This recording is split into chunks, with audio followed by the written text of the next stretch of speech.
So, Berto, what do you know about John Lennon's psychology? Of his psychology? Yeah. Well, I know he had a few parental issues like all of us do. And I know he probably had a few chips on his shoulder from, challenges and struggles when he was a kid. And he certainly brought those to bear as an adult. He also had to have, because, when they became big and famous, he was like in his early 20s. So he's still growing up. And that changed his whole perspective on so many things. And so that must have had a lot of an impact on the way he behaved towards the world, towards the press, towards his bandmates. And then, of course, when he found Yoko, he probably... And when he went to the East, to India, that had a huge effect on him too, just like on all of them, really. But overall, I think the guy was going through this big, big journey that he's probably just coming out of by the time he got killed. Like, he was probably on the way to a normalized, kind of more mature plane of looking at the world and himself, and then he got shot. Yeah, I would say that's all true. So we're going to do a deep dive on John Lennon's psychology. I have a lot of notes, and so this might take a while. So strap in, people. Strap on in. I'm going to state right up front what I think what I'm going to conceptualize his personality, and then I'm going to justify it as we go. Okay. Now, of course, I can't diagnose him because I don't know him. I've never assessed him. So in line with my policy about not diagnosing from afar, not breaking the Goldwater rule, I'm not going to diagnose him. But I will say that from what I can tell and what from a lot of people can tell, what we can gather from resources, and there are many because he was pretty honest in interviews. Yeah. And obviously, there's been a lot of time for the truth to come out from family members and stuff. I think that he presents a good example of someone with borderline personality. I'm not going to say he suffered from the disorder, and I will say though that he was on the spectrum, and I think he provides a good case study of that. I can't say for sure because I haven't known him or assessed him, but we can go over what we can glean from the evidence to point in that direction. Do you know, not only do I agree with that, but there are things he did that remind me of people in my life that probably have a similar situation going on in there. Well, when we're gonna go through his life from 0 to 40 step by step, and when it comes up, let us know. This is the Psychology in Seattle podcast. I'm your host, Dr. Kirk Honda.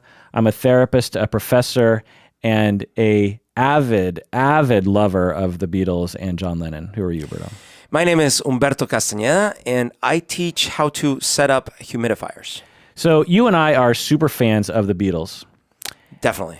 But I feel like we need to provide evidence to the internet to prove our credentials. What are some of your credentials, Berto? Well, I mean, on the one hand, I have been so obsessed over the years with their recording methods and all the stories of their recordings. So I have probably 10 different books related to how they recorded each song, what instruments they used, how they mic'd it, as well as the thinking, what the lyrics meant, what all these kind of things. And I've been reading those since 1993. Okay. Right. So for me, similar, I never went down that road because I don't know why. I just never thought about gear in that way. I think you're more of especially in the past, you were more of a gear person. Definitely gearhead, yeah. For me, they're my favorite band. I think they are the best band that ever lived or ever will live for all time, forever. I don't think you could ever have a better band than the Beatles. More influential, more culturally influential, more charming. I mean, late at night, I'll just watch YouTube videos of them just hanging out on a bus. Yeah. It's just they're just so goddamn charming. Yeah. They released records from late 1962 to 1969. That's like 7 or 8 years. Yep. And that they were and still are the best-selling band in history. And it's crazy. Like when you look at the schedule of their releases, they were together for less amount of time than we've been doing this podcast. Yes. And yet And yet, like album after album with like these powerhouse hits and like crazy, and not just hits, like changing what music was like. Right. Groundbreaking, experimental. Everyone copied them and still do. Best-selling band in history. They've sold, guess how many units worldwide they sold of all time? Of their CDs? Oh, everything. Records, tapes, everything. Okay, so, 50 million. 1 billion. A billion units. More than 1 billion units. Oh my God. That's insane. Because when you sell like 500,000, that's a gold record. Yeah. So platinum's 1 million. Right. So they have 1,000 platinum records. They have 2,000 gold records. That's crazy. They have the most #1 albums of all time, most #1 hits of all time. In high school, every inch of my bedroom wall was covered with Beatles stuff. I had posters, I had records, I had postcards, I had stickers, I had memorabilia. Yeah. There wasn't anything, and no one else was on the wall. There weren't any other bands. Wow. It was just the Beatles, just a shrine to the Beatles. I could go on and on, but just another couple data bullet points here. My favorite song of all time is Yesterday. When Paul sings it, and I've seen him live sing it more than once, I always cry. Even when I see tribute bands like Rain or the other tribute Beatles bands, whenever they always play Yesterday, and I always cry during that. It's a song that came out of nowhere. Yeah. And just so perfect. And when I was in London, I made a beeline for the home that he wrote this song in. It was at Asher, her home. You and I have performed a Beatles album from beginning to end live. You and I learned the harmonies and every song, Rubber Soul, from beginning to end. That takes dedication. Yeah. Whenever someone asks me what famous person I would like to hang out with, I always say Paul McCartney. Of course. or John Lennon. But it's usually Paul McCartney, but it's often John Lennon as well. I should point out, so for me, because you had Beatles in your life probably from the moment you were born, because probably your brothers had, your parents had, That's right. Yeah. My brother had 45s with like Yellow Submarine and all that kind of stuff. So my journey was a little different because my dad was not into the Beatles. And so the only quote unquote Beatles stuff I knew coming up was whatever they would play on the radio still, In Colombia? In Colombia. Until I remember distinctly one day I went to visit an older participant in my taekwondo class. And I was probably 11 at the time, and he was 17 or 18. And me and my dad went over because he was like my dad's, there was some familiar relation. And we went over, and the guy had every Beatles record and all these posters. Probably like your room, like it could have been you. And I just like, whoa. And then he starts playing songs, and I'm like, oh, I know that one. I've never heard this one. And it's just like this magical world opened up to me. And then my cousin, Diego, who was this amazing keyboardist, he started teaching me Let It Be on the piano and on the organ. And then that was it for me. And then he also had the blue and the red. Those. So I would listen to those. And we took this trip, this car trip that was an 8-hour road trip.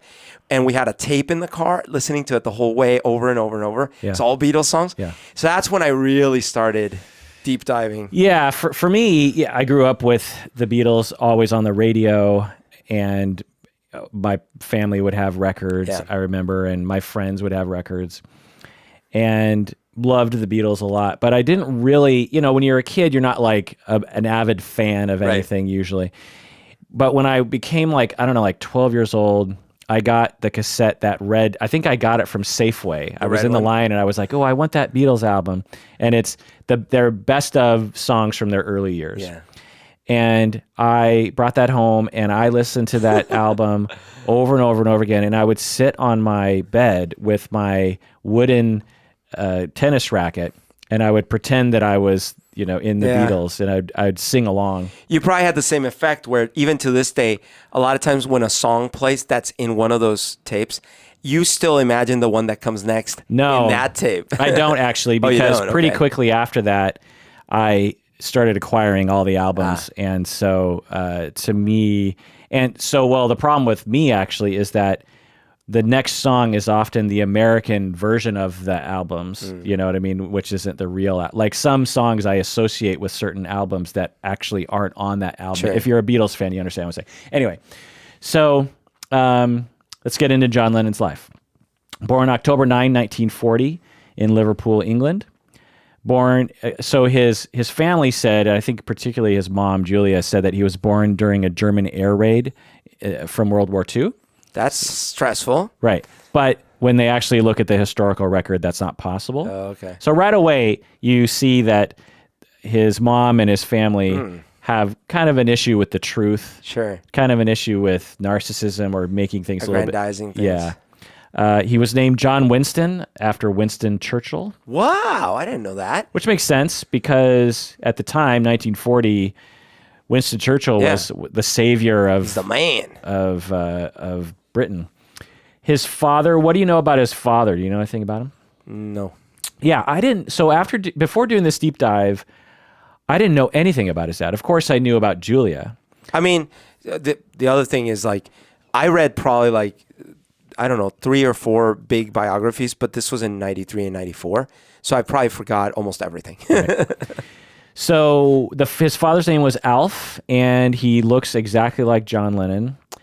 And his father, so let's get into his father's life. So his father's father, so his father's name is Alf.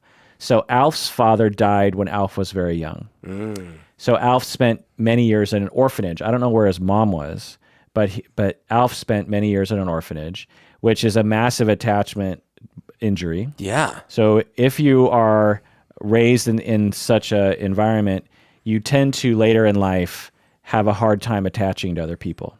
Yeah. And have a hard time being there for your children. Right. So yeah, it's a similar problem in the African American Which can then perpetuate itself. Right. It's a similar problem in the African American community during the slave times and after, depending on certain social constructs and institutions that were happening, was that you would physically separate children from the parents, as slaves. And so those kids grow up with a massive attachment injury. Yep. Then when slavery was made illegal, you now have all these people with massive attachment injuries. Yep. And they start having kids, and they have a harder time connecting to their kids because when they were 3, they were, basically just thrown around to different people. And you just rinse and repeat that over the years, and you live in a racist society and blah, blah, blah. Right. And stress also can lead to people having a harder time with their parenting.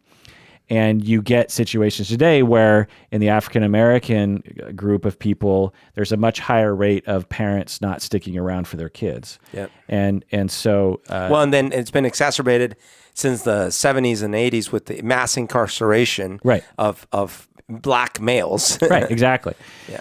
And he's right. So if your dad was falsely imprisoned or unfairly imprisoned, you grow up feeling like, well, dads don't stick around. I'm not worth sticking around for. Right. I have to become kind of walled off from my attachment needs. Yeah.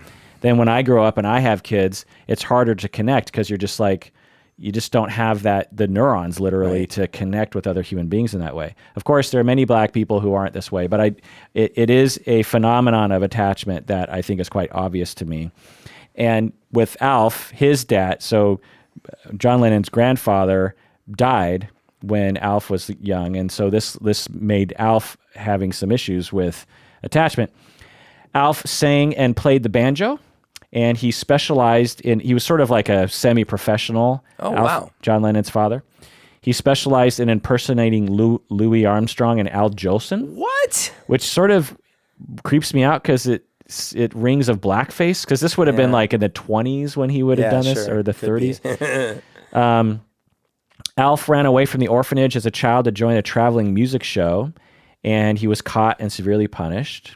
What? Alf's personality was happy-go-lucky, couldn't resist having a good time. He was sort of a class clown. He never held a job for very long, and he borrowed money from other people. He eventually became a merchant seaman, I think because it sort of lent itself to his lifestyle of not having sort of a steady job.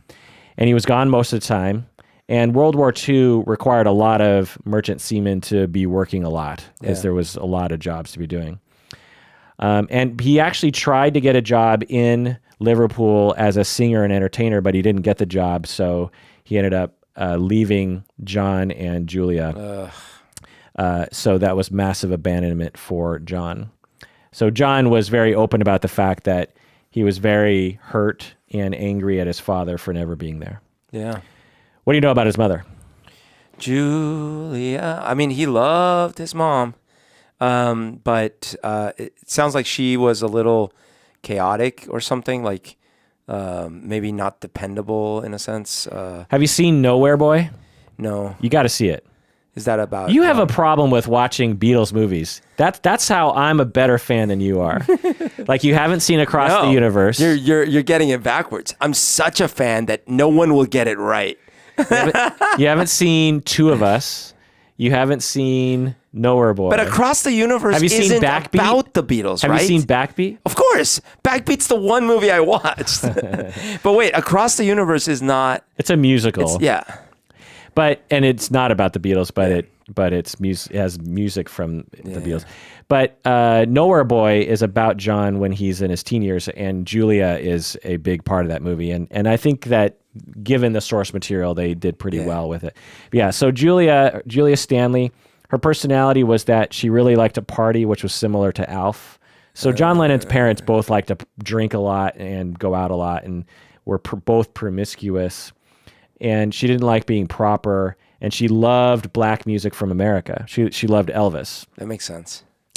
And again, quite what they quote unquote promiscuous, meaning that she liked to party and meet men and have sex and drink and everything like that. Promiscuous at the time. Yeah. Well, probably like the reason why I say quote unquote promiscuous is because promiscuous is a judgmental term. Yeah. And it's like, why do we have to judge people who like to have sex with randos? Like, there's something wrong with that. Anyway, John's early childhood, what do you know about it? So, before he's 4 years old. Before he's 4? Yeah. Oh, I don't think I know or remember much. So, father gone most of the time, which we already said. But, so looking into his life, I learned so much in this deep dive. It's like so interesting. Because I've watched so many documentaries. Yeah. Ron Howard made a documentary a couple years ago that you actually gave me the vinyl for. Yeah, but I've rarely seen movies or documentaries where it's about their childhood. Well, and I think it's because the main documentaries, like the anthology one, was that what it was called? Anthology? It was like 10 VHS tapes. Right. Yeah. I have that. They are produced by the Beatles themselves. Yeah. So they don't want the nasty side to come out, right? Right. And so... Well, but I mean, but I remember a few stories like, him in his prep school and things like that. But a lot of it is like as he's getting a little older and then... Well, we're going to get into stuff where I'm guessing you don't know and you're going to be like, what? Yeah. And it's like... It's all right there. Yeah. It's all reported on. John Lennon even talked about it. And it's like, how come as a massive Beatle fan, this has never been emphasized to me? Right. Or maybe I was in denial of it because I want to be a fan. Yeah. There's a lot of darkness to the story, is my point, to the John Lennon story. So father was gone most of the time when he was an infant and a preschool age person. He often saw his mom, Julia, coming home drunk with a new lover. Yeah. So that's something that they don't portray. Yeah. They're like, Julia was a free spirit. They'll say in the documentary. Sure. They won't say she was potentially an alcoholic who would have sex with random men and bring all these men into their home. Right. Okay? This is while she's married, by the way. He's just not around. He's just not around. Yeah. In the night, John would wake up in the middle of the night and be alone and would be terrified. So imagine you're 2 years old. You wake up in the middle of the night. You're all alone, and he would scream and scream and scream. Oh. And the neighbors would hear him and come over. Oh. Wait, and she was gone. Yeah. She would leave him alone? Yeah. What? See, that's not talked about. Never. She would just leave him alone at 2. Yeah. Oh my God. Yeah. So this is the beginning of borderline. So when you're abandoned and when you're mistreated in this way, this is the building blocks of a scenario where, as a child, you have to develop a style of coping with that. Yeah. And one of the styles of coping is the borderline style, which is to be extremely sensitive to anything approaching abandonment to make sure that people stay with you. Wow. Julia got pregnant with another man during this time, and her parents forced her into a maternity home and forced her to put up the child for adoption.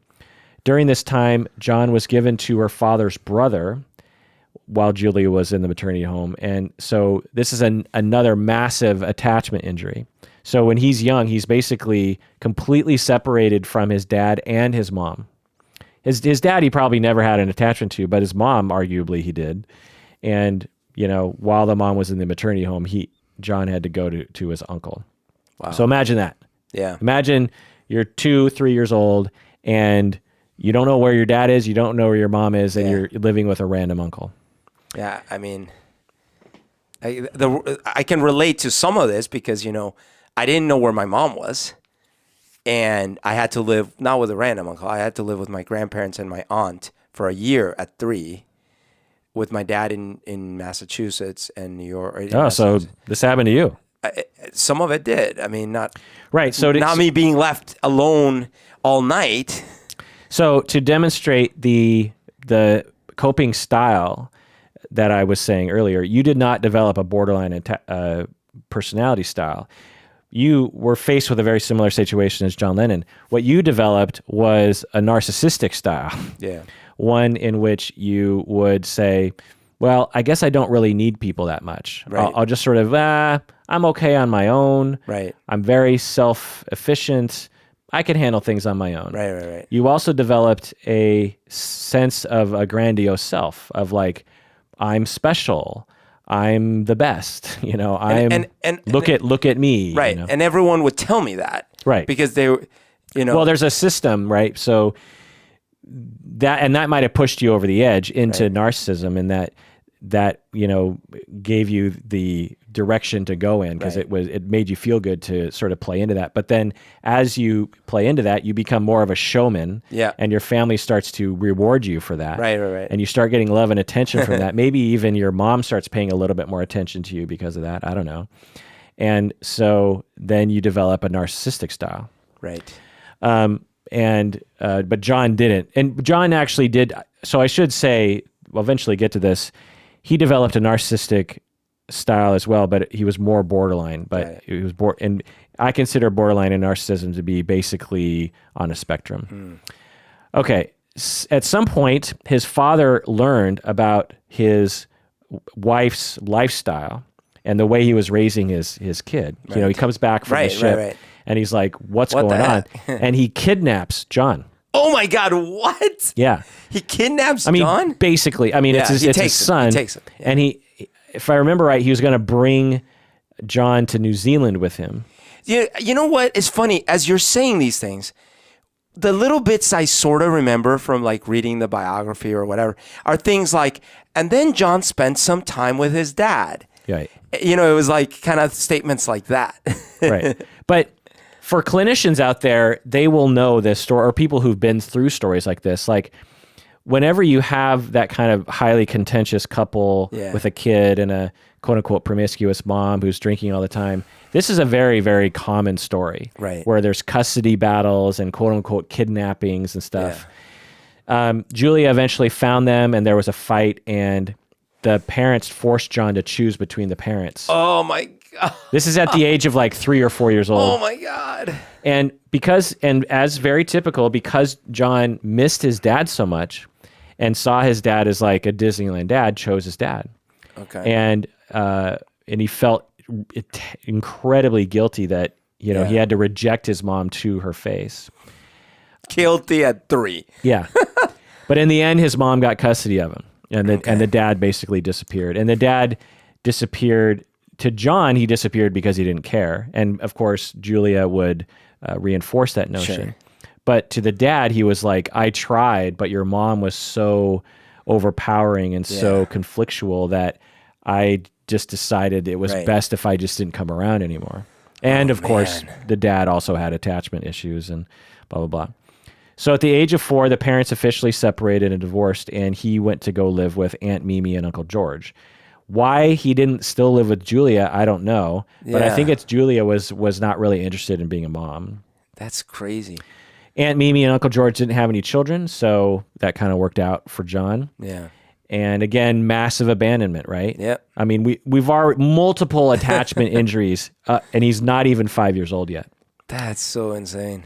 His relationship with Aunt Mimi, or Mimi, I don't know how you pronounce it, and George was supposedly good. Again, he's Mimi. he's an only child, so he got lots of attention. Reportedly, he had a good relationship with his Uncle George, and from what I can tell, it was a good enough relationship with Aunt Mimi. Julia remarried. Did you know this?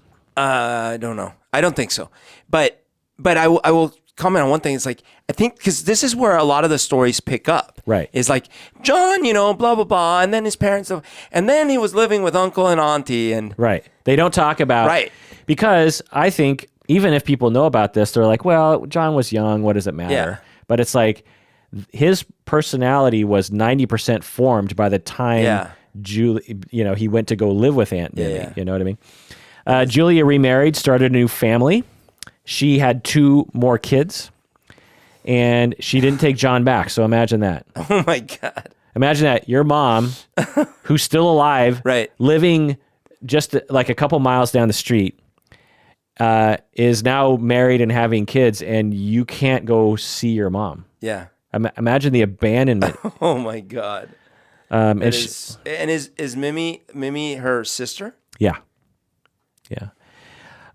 John's early personality is reportedly very much like his dad, a prankster, a jokester, but he was also a bully. Did you know this? He was a bully. Yeah. So that's some of the stuff I remember from, like, in his prep school years or whatever, like how he was kind of a dick. Right. So in the romanticized version of this, it's like, well, John, he was always caustic. Yeah. He was always like above it all. But no, he was a dick. Yeah. He was a jerk bully who would harm and abuse other kids. Yeah. And totally uncool. I do remember him like saying something about that in some interview, like just how horrible he was when I was a kid or something like that. Yeah. He drew funny pictures of people. He would make fun of teachers. He was disruptive in class. And again, I've seen a lot of clients like this, just sort of a classic scenario. Massive attachment injuries, lots of sorrow, lots of trauma. And guess what? In school, they're struggling. They're having a hard time with relationships. They're bullying other people. They might be being bullied as well. They're getting in fights and stuff. Disruptive. Right. A teacher thought that he was going to totally fail at school. So they're like, well, he likes to draw, so maybe he should go to art school. Yeah. Age 14, 15, his Uncle George dies. So this is a big loss. Basically, his dad, his only dad figure, dies when he's a teenager. That's a big loss. Age 16, and so now we're getting into the Nowhere Boy movie. It's on Netflix, actually. You can watch it. Berto. What do you know about his teenage years? Well, I do know he was very much into art. I have a feeling like he mostly wanted to be an artist, and but he was really into music as well. He was a total troublemaker, and if I remember right, like he didn't really want to stay in school. Like he just wanted to kind of do his own thing. Yeah. He started hanging out more with his mother at his mother's house because I think he was more mobile as an older teen, and they had a very companionate dynamic. She was more like a friend or a girlfriend. Didn't his mom buy him a guitar or something? Yeah. So his Aunt Mimi was not supportive of John's musician, right. Which makes sense. It's like, hey, kid, the chance of you making money is pretty slim. It's time that you get more serious about your studies. What do you think? You're going to be the Beatles? Yeah. It's so weird that she predicted that, Yeah. But the mom, Julia, was really into Elvis, and they would listen to Elvis songs and other music, from America, and they would dance around and they would learn how to play music on the banjo. And she bought him his first guitar. So to him, going to his mom's house was like this fun, playing music and stuff. Yeah. And this is perhaps where his personality starts to gel with his drive to make music. So again, imagine you're growing up, all you want is your love from your mother. Right. And it's constantly just over the horizon. And you're being rejected and you're hurt and you're in pain like over and over and over again. And then all of a sudden, you come into her life, you get a little bit more connection with her, and she's really into music because Alf, his father, also played music. Right. And she drank and would go out and listen to music and listen to jukeboxes and stuff. And so John's looking at his mom, and mom's into music. Well, if I play music, mom and as I get interested in music, mom really gets, excited about that. Yeah. And so this infuses music with getting the love love it. This is where the obsession comes in. Yeah, obsession and a little bit of narcissism comes in. Sure. Just like if I become a performer, I get a little bit more love and attachment that I've always wanted. That's interesting. He started a band, the Quarrymen, named after his school. And again, Mimi didn't like it. Julia loved it. Julia would go to the shows and would clap and whistle louder than anyone else. So again, just further solidifying John's drive. Right. He met Paul and later George. It's funny because you see those pictures of him when he's that age, and he looks so different. He because I don't think he wore glasses. He has like this little kind of peach fuzz kind of face. Yeah. And if you see him in action, you could probably tell quickly, oh, he's a rabble-rouser. But if you see him in the static photos, he looks kind of a little like a nice young kid, like a nice little angel. Yeah. Age 17, Julia died. Do you know the circumstances around her dying? No, I don't remember. A drunk off-duty police officer ran her or hit her with his car.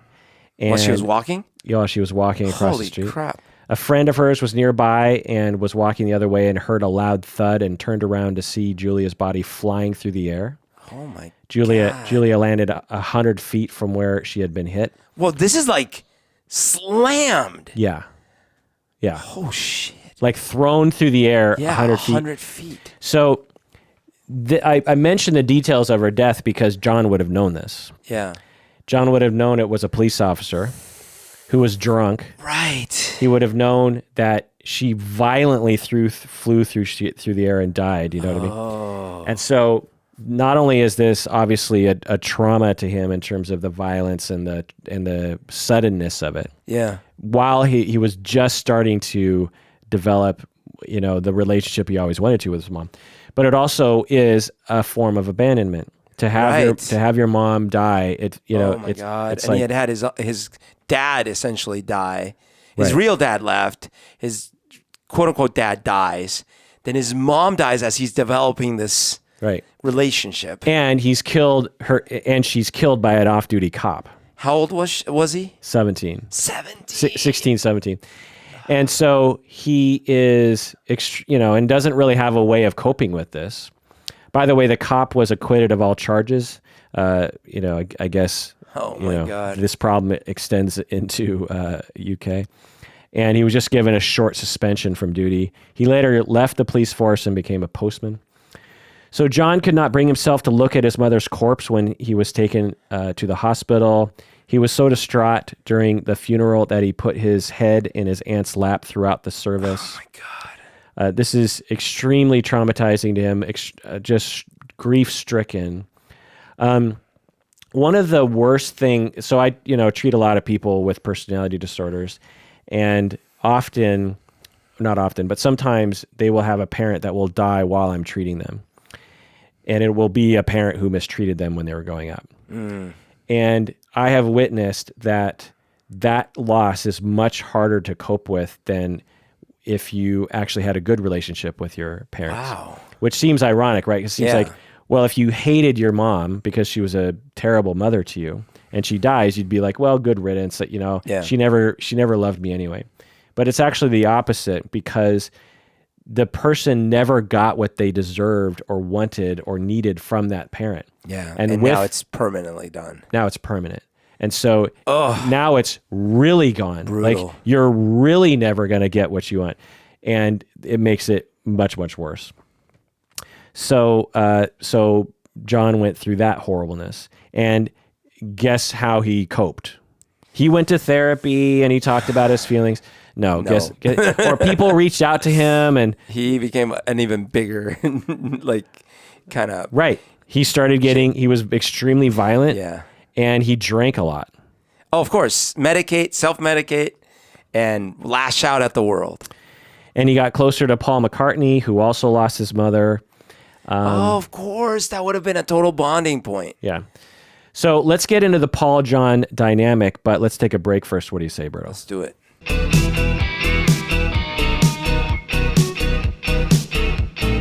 All right, we're back from the break. If you haven't become a patron of the podcast, do so now. Sing a Beatles song about becoming a patron of the podcast. If you want to support us, do us all a favor by becoming a patron.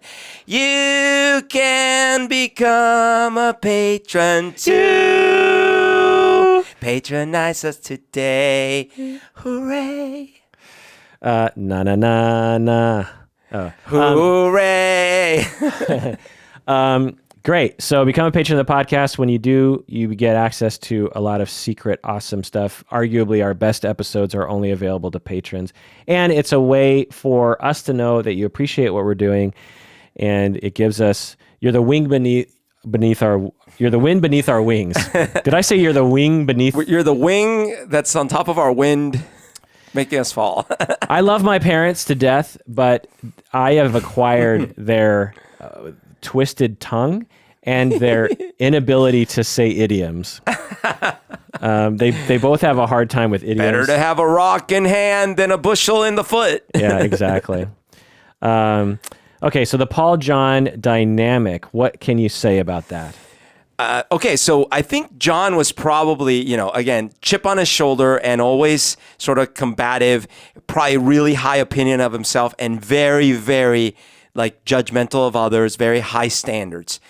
So imagine when this kid, he's like, oh, I hear, this Paul McCartney or this kid, Paul, right? And he's like, well, can you play? But for the first time probably ever, he runs into someone who can, like, basically better than him, and who knows so much about music in that context that he's like, okay, I guess I got to give you some sort of respect. Yeah. And then they start talking, and yeah, they have things in common. They like the same kind of music. They're the same age, basically. Well, actually, that's actually not true.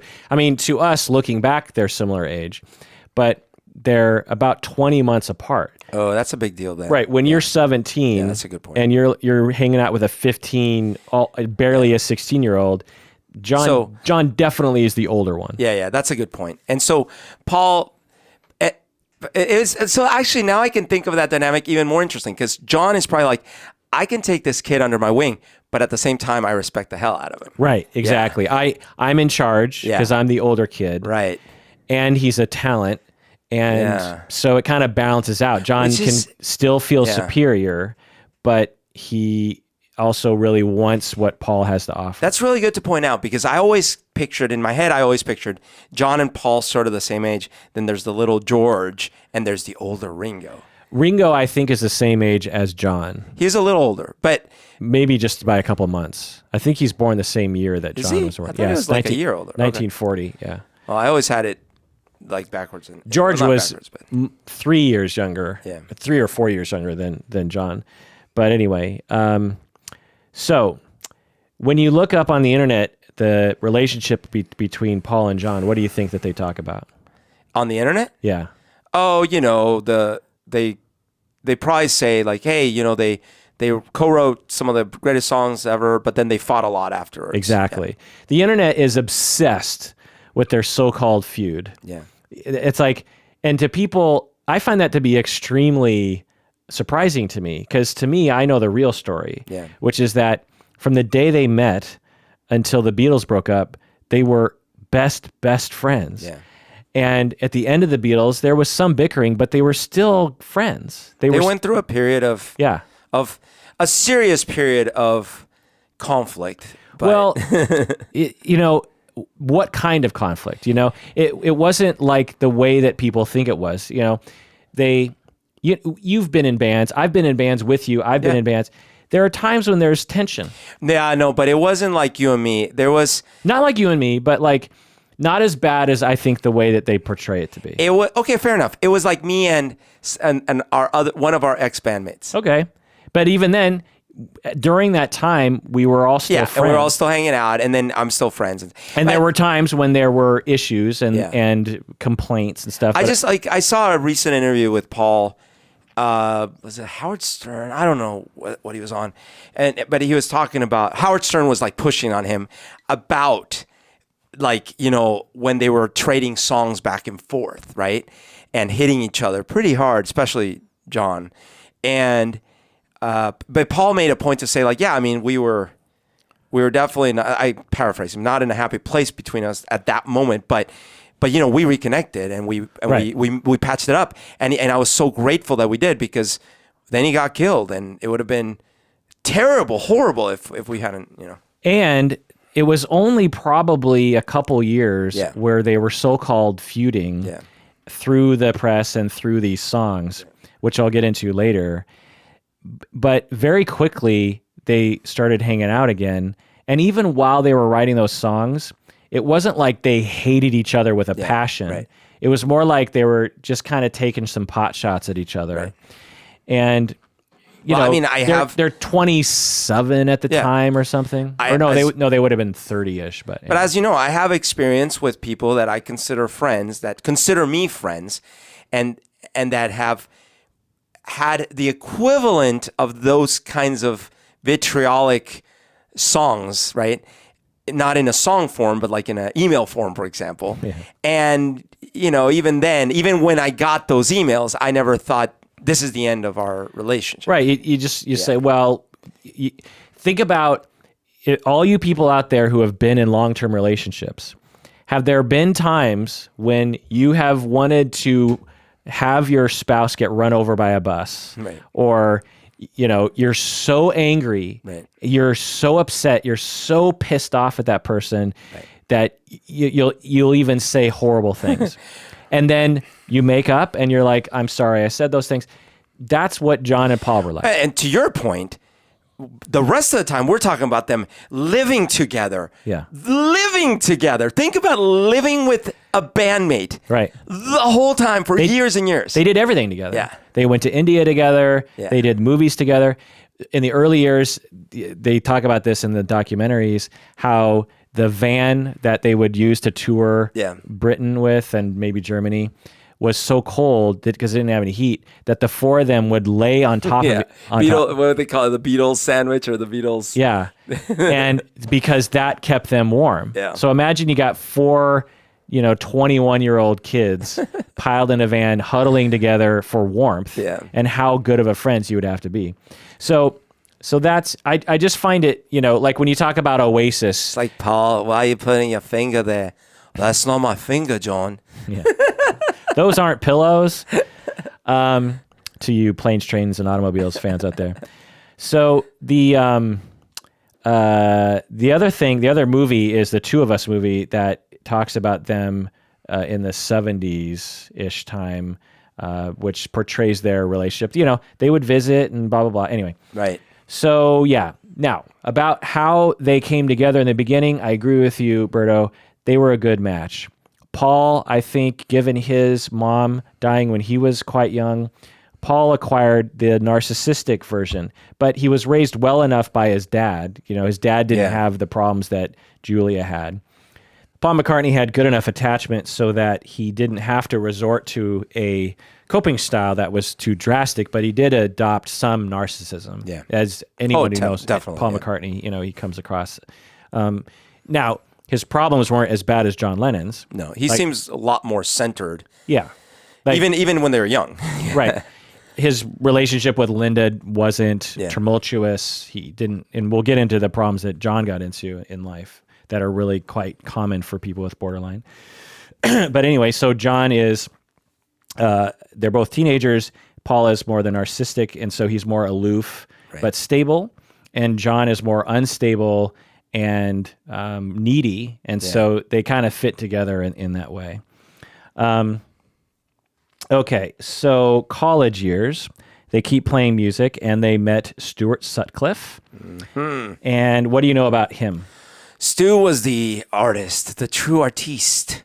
I mean, they all sort of looked up to Stu's artistry, and he was very good looking, apparently. I mean, I've seen the pictures. He was a good looking guy. Yeah, he looked like James Dean. Yeah, wore his sunglasses a lot. They wanted him to be in the band, but he didn't really want to be in the band. And so like he would play bass, but he didn't really play bass very well. And mostly he wanted to be an artist. And John really kind of looked up to that, you know. He really respected that. Right. So Stuart Sutcliffe was more on the level of John. You know, Paul was younger and George is younger. And so Stuart came on the scene and was much more of an intellectual equal to John Lennon. You know, he was sort of tougher than Paul was. And so John really took to him, and they became best friends. And John was, as you say, enamored with him. Stuart Sutcliffe was super cool. And he was the rock star. Yeah, and there's evidence that John and Stuart might have had a sexual relationship as well. And in this way, we see that John starts to switch from Paul to Stuart in terms of his attachment. Yeah. So a theme for borderline people is that they will be, once they latch on to someone and they perceive that a relationship has the potential to be strong, they will forego all their other relationships because they're so worried about this one relationship not going well. So they pour all of their energy into one relationship because if they're worried if they diffuse their energies, no one will stick around. So Stu was the original Yoko. Well, Paul was, I think, Julia was the original. Yeah. And I'm guessing he also had some best friends in his youth prior to Stuart that are less famous that he did this to as well. But yeah, so Stuart Sutcliffe definitely. I see. So what you're saying is John, as a pattern, when he had a new kind of, okay, this is my new attachment. Right. He'd be like, everyone else, be gone. Right. And that one person becomes all good. Right. They become perfect. They become like the answer to his dreams. So Paul at first was perfect. Probably, yeah. And then they fought for the rest of their relationship.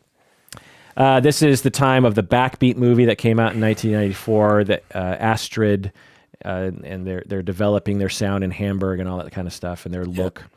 Age 20, Pete Best joined the band. They start playing at the Liverpool's Cavern Club. Also a good-looking individual. Right. You know, he also had the look. Yeah. And also wasn't a very great musician. In fact, him and Stu were so like better looking because Paul had a nice a pretty face, but it was kind of a normal pretty face, right? But these guys look kind of like the part, right? So they actually didn't fit. Like they didn't look like Beatles. Yeah. They started getting a following at this point, a local following in Liverpool. 1961, age 21, discovered by Brian Epstein at Liverpool's Cavern Club. They had an interesting relationship, John and Brian. What do you know about it? So actually, I got a graphic novel about Brian Epstein, which is really great. Can you? Do you still have these things? Yeah. Can you bring them over sometime? Oh, absolutely. Can you bring over the Sandman ones? Yeah. Because like I want to see if I would enjoy these. Sure. Things. I will bring a little care package for you next time. Okay. But so this one, it was actually a recent book they released. It's just the sort of the life of Brian Epstein, and it's really done artistically really well. And it doesn't just consider when he came into the Beatles' life. It starts before that, but obviously it ends while he was with the Beatles. Right. I know that Brian was a very, very smart, obviously a very astute individual because he didn't just like, oh, these guys have a following here. Like he saw way beyond. Like he was truly a visionary in that sense. Like he was like, I see really, really big things for you. He had they loved him. Like they had a really strong relationship. And I think he started having some, he started having some issues down the line where, it's probably like he was a little naive, like a little, not naive is not the right. He thought too good of people, maybe. Well, what do you think about their relationship? Oh, though? between him and John? I think there might have been a little bit of an attraction there. Like, I think Brian was probably really enamored physically, romantically of John.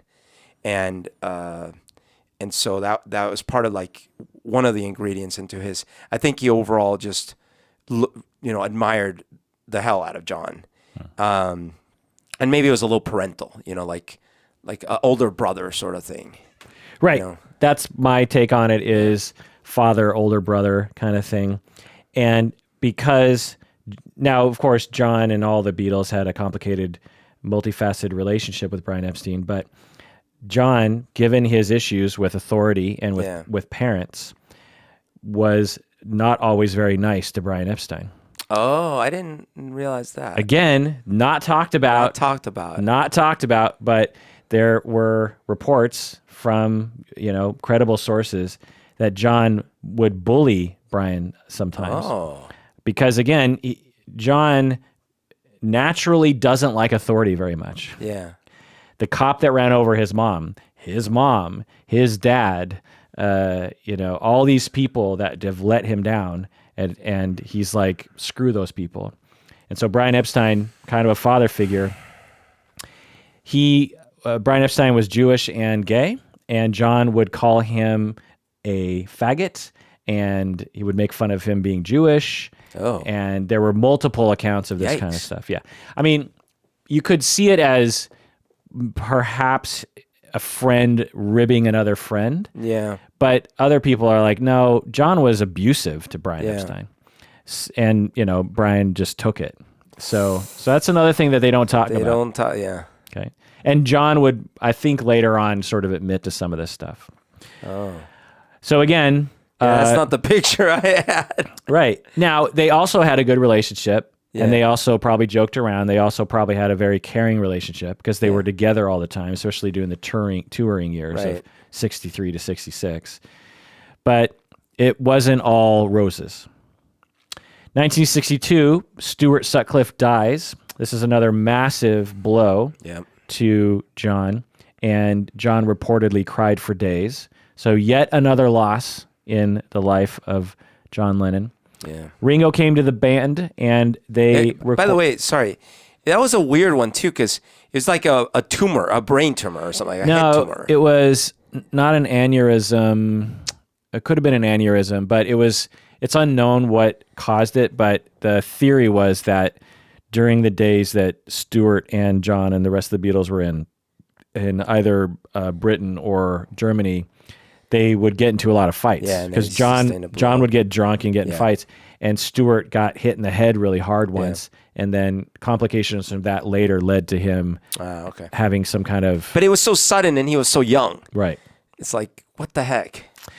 Ringo came to the band, and they recorded Love Me Do, and it hit the charts, and the rest is a fast rise to becoming the most popular band of all time. As I said, best-selling band in history, over 1 billion units sold. Guess how many hits in 1964 they had? Top 40 hits. Oh, top 40. Not even we're talking 1 year. 1 year. 1 year. 64. On the charts, they must have had probably 10 songs. 12. 12 songs. 12 songs in the top 40. No, 12 songs at one time. Oh my God. You're right. The difference. So at one time. Top 40 songs, 1964. 12 songs. 12 songs. So, Can you imagine, you're in a band and you're like, hey, guess what? We broke the top 40. No, it's, hey, guess what? 12 of our songs are in the top 40. John Lennon actually accidentally got his girlfriend pregnant. It's unknown if that was the only woman he was seeing at the time. Sure. Cynthia Powell. So he proposed to... Is this Julian? Yeah, this is Julian. So Cynthia and Julian. He's the first Beatle to get married. They kept it secret for the most part. What do you know about his relationship with Cynthia? I don't remember much. I just know that what I do remember is that like he started growing apart, and it didn't like, it wasn't like conflictive, I don't think, but it just like he started distancing himself. Interesting. So yeah, that's sort of the narrative that they'll give is like he was on the road all the time, and maybe he wasn't really in love with her to begin with, blah, blah, blah. And all that is true. But also he was physically abusive to her. Well, he did admit that in the songs, right? Right. Which we'll get into later. I used to be mad at my woman. I beat her and kept her away from the things that she loved. So yeah, he was a classic domestic violence perpetrator. Wow. He would get jealous. He was controlling. Yeah. He would beat her to control her. He would beat her so he's borderline and narcissistic. So she could incur his wrath if she were to give any hint that she was going to move away from him, even though he neglected her all the time. Right. And if she didn't stroke his narcissism, then she could also get beat. Oh my God. So not all borderline narcissistic people are domestically violent, but if you're of a certain beyond a certain threshold of borderline and or narcissism, you are going to mistreat your spouses. Because your spouses are going to trigger your traumas and are going to make you feel so much in pain that you're going to resort to things that you wouldn't do normalized to prevent that person from hurting you in the future, even though they didn't really hurt you. It just touched on a trigger for you, but you don't know that because you have a personality disorder. Right. Oh my God. And Horrible. he was paranoid that she was cheating on him, even though he was probably cheating on her the whole time. Yeah. So it's really awful to think about. Like, again, I've seen, I'm 47 years old. I've probably been a super fan since I was 15 years old. And I never knew he beat Cynthia. They don't talk about that in the documentaries. Yep. It's pretty awful. That's horrible. Julian is born, named after... Julian Assange? Julia. Oh, duh. Right. I'm glad you didn't draw that connection because... I didn't draw that connection. It never occurred to me, but that makes total sense. That makes sense. It's so funny. I have a real disconnect when it comes to like names that are one sex versus the other and that they're related. Like this has happened to me many times where I'm like, oh, that's the masculine version of that name, or that's the feminine version. Yeah. I think I'm similar. What's the feminine version of Humberto? Humberta. I don't know. There isn't really. How do you feel about Beto O'Rourke? Right. Well, what's funny is since I was called Beto a lot, every time I saw like vote for Beto, I'm like, am I running? What's going on? Yeah, he did a great campaign. He did amazing things. Is he Hispanic at all? He must have some Hispanic in there, but O'Rourke is not a Hispanic last name. Oh yeah. So to Julian, John would say, and because he's still alive and giving interviews and stuff, that. So what's your knowledge of Julian's relationship with John? Yeah, I mean, I guess so. There was Julian and Sean, right? Yeah. So I always had this impression like Julian saw less of his father than Sean. That's true. And so therefore, but I always, and again, this is my 80s understanding of all this, is I always thought of Julian as like looking up to his father and wanting to be like his father. Okay. And I'm only basing this on the fact that he looked like him, had long hair, and played a song that sounded like a song that John might have written or something. Yeah. Yeah, again, in the documentaries, they kind of glance over this, but they don't go into what really the details of it. Yeah. According to one article, Julian will be saying, my father severely emotionally, this is an article written by someone else. John Lennon severely emotionally abused his son on several occasions. Oh my God. Berating and screaming at him until the boy was reduced to tears. Once Julian giggled and Lennon shouted back, "I hate the way you fucking laugh." Julian later stated that Paul McCartney was more of a father to him than his real father was. Oh, so heartbreaking, dude. Another article, this is Julian talking. Julian said that after his birth, after Julian was born, he only lived with his father for a couple of years. And then here's some quotes from Julian. After that, I only saw him a handful of times before he was killed. Sadly, I never really knew the man. Oh. I had a great deal of anger towards Dad because of his negligence and his attitude to peace and love. So it's not like he learned music from his dad. His dad just wasn't around. Yeah.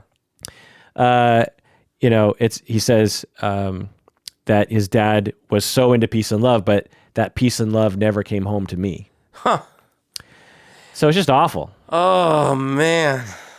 Just awful. But again, when you're young, and John would later say this, and you have attachment problems and attachment traumas, it distorts things. Yeah. He grew up with parents who did not care for him and rejected him and abandoned him. So when John has his own son, he's looking at his son. When you're raised well enough with, relatively few attachment injuries, and a child enters the world, you look at that child, it's a compelling force that forces you toward that child. Right. Especially when it's basically socially understood that you're in charge of that child's well-being. Right.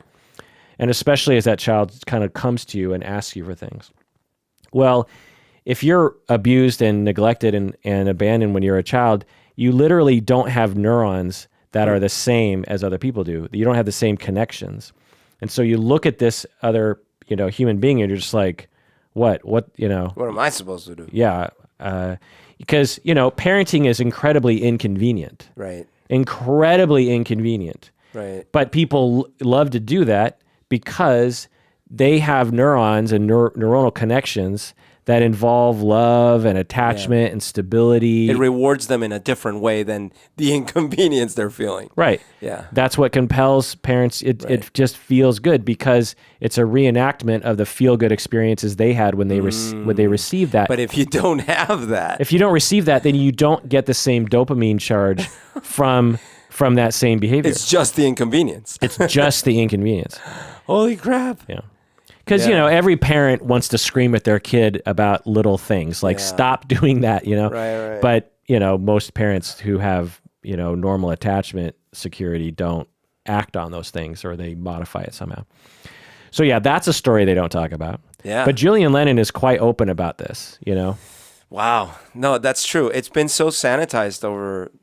The flip side on this whole thing is I do hope that because, imagine right now a famous musician, it comes out that he beat his first wife and he abused verbally or maybe even physically abused his first child. That person is done. Right now, they're done. Their career's over. Maybe. They're done. Depending. But sure, to some degree, but depending on their position, like if, Mick Jagger comes out or something or... Well, and by that, yeah, sure, but there. I guess look at Usher. All you get, or not Usher. Sorry, Chris Brown. But Chris Brown's stuff came out several years ago. It was before the Me Too movement, before But Chris Brown is still hated by a lot of people. Yeah, that's true. Anyway. Well, what I was trying to get at though, that's proving your point. Yeah, but what I was trying to really get at is, it's not to say that those aren't horrible realizations. That's horrible. What's interesting though is Lennon lived, even though he sadly was killed. He was still very young. He lived enough years to start coming out of the other side going, oh my God, I was a bad person, right? And what's interesting is we're not building sort of a model in society where people can learn and overcome their own abuse that they suffered, and therefore the abuse they're inflicting is because they never overcame their abuse. Well, I don't know. I think that obviously, we're not doing enough, but there are examples like Jay-Z actually, when this is not the same thing, but it's similar. In his early years, he would rap about misogynistic, things and call, women bitches and lots of really horrible things. His videos would be objectifying. And he would give interviews about hey, this is how, it's just how guys are. It's how this, that's how we are in the streets, fuck you. This is how we are. And he would, rap about violence and killings and stuff. And I listened to him, I think he was on Fresh Air with Terry Gross, just a couple of years ago. And Terry Gross asks him about this because it's a very NPR or public radio thing to do, to ask a rapper about. It's like you got to ask that question because that's what their listeners want to know. And I actually was curious of the answer, and I was expecting Jay-Z to be like, well, it's the streets. I was just speaking from my experience, because that's what they always say. This is my world. Get away from me, white person interviewing me. You don't know my world. This is my world. But what he said was something completely different from that. What he said was, well, when I was young, me and all the guys I hung out with, we were incredibly insecure. And we didn't have a way of asserting that, or we didn't have a way of coping with that fear and insecurity. And so we would make up this persona that we were tough. Yeah. And one of the ways that you signal to this is my words, paraphrase. One of the ways that you signal to everyone that you're tough is you're misogynistic, that you don't care about bitches, and you don't care about violence, and you're not afraid. But we were all just scared little boys. Yeah. And I just celebrated when I heard him say that, because I've always thought that was the case. Right. All that posturing and all that machismo, I'm like, my God, those guys have to be insecure. Right. But so he's the exception in that, not that he's the only one. I'm just saying, like, going through that cycle, and he obviously experienced a lot of success, and so he's probably had a lot of new windows opened up in his mind about the world and all these things. So he's come to this realization. He's not been killed at a young age. Well, and he's more mature. Right. But what I'm saying is, like, if you take right now, you find out that, this 122-year-old guy is beating his girlfriend, right? So the first part that happens makes sense. Everyone's like, oh, that's terrible. Stop it. Arrest him. Do that. Okay, fine. Yeah, it's terrible. You got to stop it. That's not acceptable. But what never happens is, oh, let's talk about this. Why are you doing, like, what happened to you? Right. And that's what never happens. Right. Exactly. When I treat domestic violence, intimate partner violence perpetrators, I often find that they suffer from borderline or narcissism or some other personality disorder, or paranoid personality disorder. And I always find that underneath all that, the reason why they have that personality disorder is because they had a childhood like John Lennon. Yeah.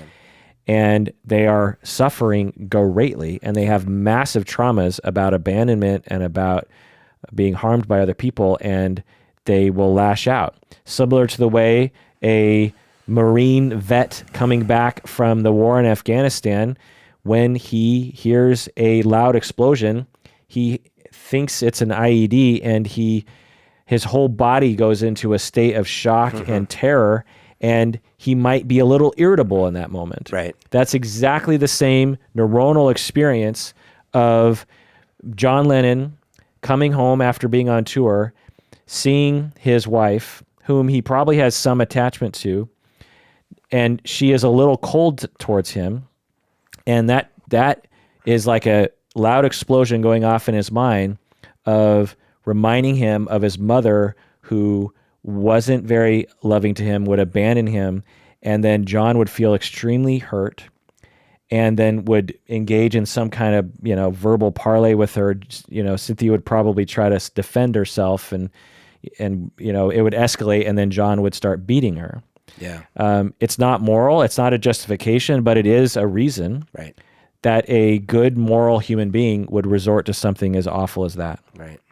1964, John was informed that he had a half-sister. So remember that? Yeah. And he had never known about that. Oh, wow. And he found out that she was adopted in Norway. And again, how do you think he reacted to this? Because this is the one that she was forced to give up. Right. So this is the one that was born just after he was born. Right. Well, I think that to follow his pattern, he was one of two things. Either he was like, new person in my life, I'm going to go obsess about her, and this is my Julia replacement. Or it was too painful because it represented Julia abandoning someone like him, and then he in turn was turned a cold shoulder. Very astute. It's the first one. Okay. He became obsessed with her. He was really upset about it. Again, a massive loss. He hired people. He put ads in the paper to try to find her. Yeah. He hired detectives to try to find her. And it's so funny, in today's world, you would so easily find that person. Right. But back then, you couldn't, and guess what? They never found her. To this day, they've never found John Lennon's sister. Oh, no. You're kidding me. Yeah. Wow. Because the way they did adoptions back then, it was, they would just burn the records. How did he find that he had a sister? I don't know. I mean, they would have known in the family. Yeah. Julia. Okay, someone in the family. Aunt Mimi would have known, blah, blah, blah. By the way, something I need to tell you is you had a sister. Okay. At 1964, of course, there's lots of songs that John wrote, but I want to highlight one. It's one of my favorite Beatles songs, I Don't Want to Spoil the Party. So this is in line with this borderline. And so when I read these lyrics, I'm like, because, love songs have a borderline quality to it, don't ever leave me. I can't live without you, Well, sorry, go ahead. But there are certain songs that John wrote that are, I think, particularly, because there's a specificity to the lyrics where you're like, oh, that's a specific to what I understand to be John's personality. Well, and before you get to this one, as you've been just saying that and everything we've been discussing about him being abusive, all of a sudden songs like Run you better for your run life. for your life. You can't live. We'll get to that in a second. Right. So I don't want to spoil the party. I've had a drink or two. And I don't care. There's no fun in what I do if she's not there. I wonder what went wrong. I've waited far too long. I think I'll take a walk and look for her. Though tonight she's made me sad, I still love her. If I find her, I'll be glad. I still love her. So it's a specific love song in that he's talking about being hurt by her. Right. And he's drinking, which is in line with John. And he's wondering what went wrong. But he also needs her so much. There's no fun in what I do if she's not there. Mm-hmm. I think I'll take a walk and look for her, and he's talking to a friend. And it's funny because like you as a listener, everyone could sort of maybe relate to that general feeling like, oh yeah, like when you have a girlfriend or a boyfriend and you like break up, it's so painful. But he's literally describing his feelings. Right. When you know about his true life, right, it puts a totally different spin on the lyrics. Right. 1965, other songs that he wrote during this time that are notable, I think, revealing to his personality. What songs from 65 can you... Run for Your Life is one of them, but he wrote a number of songs in this year. Isn't Day in a Life 65? No, that's 66? 67. 67? Well, Sgt. Pepper is 67. But he wrote it in 66 probably. Maybe. Yeah. Yeah. Okay, but anyway, 65. Like Nowhere Man. Yeah, that's one. And so In My Life. In My Life, right. And Help. Which actually, it's funny that In My Life is that early on. Yeah. Because that one sounded like a little more down his development. Rubber Soul, Revolver are 65, 64, and Help. I think Help, Rubber Soul, and Revolver are the three best albums that they had. By the way, I was just listening to Revolver a couple days ago, and it had been a while since I listened to it back to back. First of all, I kept thinking in my head it was like 10 songs. You mean long. front to back? Oh, yeah, front to back. I kept thinking in my head it was like 10 songs long. Yeah. But a song would come on. I'm like, oh my God, this song's in this album. That's crazy. And then the next song, I'm like, oh my God, this song's in this album. Well, if you had the American Revolver, it probably did have 10 songs. Because the American versions, they would chop up to sell more records. Well, this was the full one. So it had 14 songs. Right. And so, I'm just saying. Right. If I remember, when you were younger. That's probably right. I probably remember. And so then we're getting through, and it's getting to like the 10th song, and I'm like, and I keep being amazed of just how many good songs there are in that album. Yeah. So the song Help, when I was younger, so much younger than today, I never needed anybody's help in any way. Right. So this is the narcissistic mantra. I didn't need anyone's help. I want to get back to that. I was okay on my own. Right. Of course, that wasn't true. Right. But now these days are gone. I'm not self-assured. Yeah. Now I find I've changed my mind. I've opened up the doors. Yeah. Help me if you can. I'm feeling down. Yeah. And I do appreciate you being around. Help me get my feet back on the ground. Won't you please help me? I mean, he's screaming out. Yeah. For help. But it's sung Literally. but it's sung in a jangly major chord. Isn't that amazing? Like, that was one of the things that they did so well. They presented this little pop veneer, especially John, with these like, oh my God, he's screaming for help. Right. And John loved that song. Like years later, he would talk about how Help was one of his favorite compositions. Nowhere Man. He's a real nowhere man sitting in his nowhere land. So this is John talking about himself. So I always thought this song was more psychedelic. You know, it was like about a nowhere man, you know, who he was talking about Nixon or something, you know, but he's talking about himself. Yeah. He's a real nowhere man sitting in his nowhere land, making all his nowhere plans for nobody. He's just like, I'm nobody. I live in a nowhere land, and I'm making all my nowhere plans for nobody. For nobody. Wow. Doesn't have a point of view, knows not where he's going to. Isn't he a bit like you and me? Yeah. Nowhere man, please listen. So he's talking to himself. Yeah. You don't know what you're missing. Nowhere man, the world is at your command. He's talking. So this is at a time when they're at the height of Beetlemania. And he's like, John, you know, so to himself, he's suffering and he's like, I'm nothing. I'm nobody. But he's like, don't you understand? The world is at your command. Yeah. He's as blind as he can be, just sees what he wants to see. So this is a classic borderline narcissistic state where you don't have a self, you can't soothe yourself. Right. And you're suffering in a great way. Totally changes my idea of this song now that I understand his personality.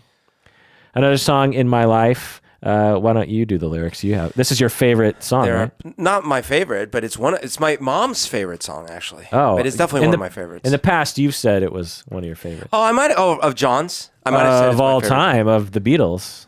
I could have swore you said this was your favorite Beatles song. No, if I did, I was high on mushrooms that day. Just because it would be impossible for me not to have a Paul McCartney song be my number one. Okay. But still, sing the lyrics. There are places I remember all my life, though some have changed, some for better, not for some for ever, not for better. Some have gone and some remain. All these places had their moments with lovers and things. Friends I still can recall. Some are dead and some are living. In my life, I love them all. Right. So in this song, he is talking about Julia. He's talking about his uncle. He's talking about Stuart. And it's just interesting, again, to think about how important relationships were to him. Yeah. You know, the stereotype is that Paul is the sentimental one and John is not. Right. But when you really look closer at it, John was much more sentimental. Oh yeah, Paul's songs are very detached actually. Yeah. Like even his sentimental songs, you could say, oh, but Yesterday is sort of now look, I love Paul McCartney. Yeah. But when you look at his lyrics are what someone who doesn't fully understand those sentiments would expect those sentiments to be. Well, I'm not going to go that far. I'm going to go that far. I'm just going to say that Paul, because he was raised well enough, but had a narcissistic streak, wasn't as vulnerable as John was. So when you compare Yesterday to Norwegian Wood or to Hey, You've Got to Hide Your Love Away. So in fact, that's probably a better comparison. Yesterday, You've Got to Hide Your Love Away. I think they were written in the same year. You've Got to Hide Your Love Away is so much more vulnerable. Yep. You know, here I stand head in hand, turn my face to the wall. Yep. Like, that is sad. I mean, so...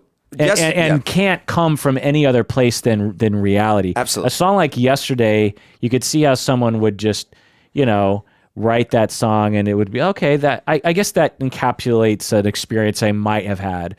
But here I stand head in hand, turn my face to the wall, you know, feeling 2 foot small.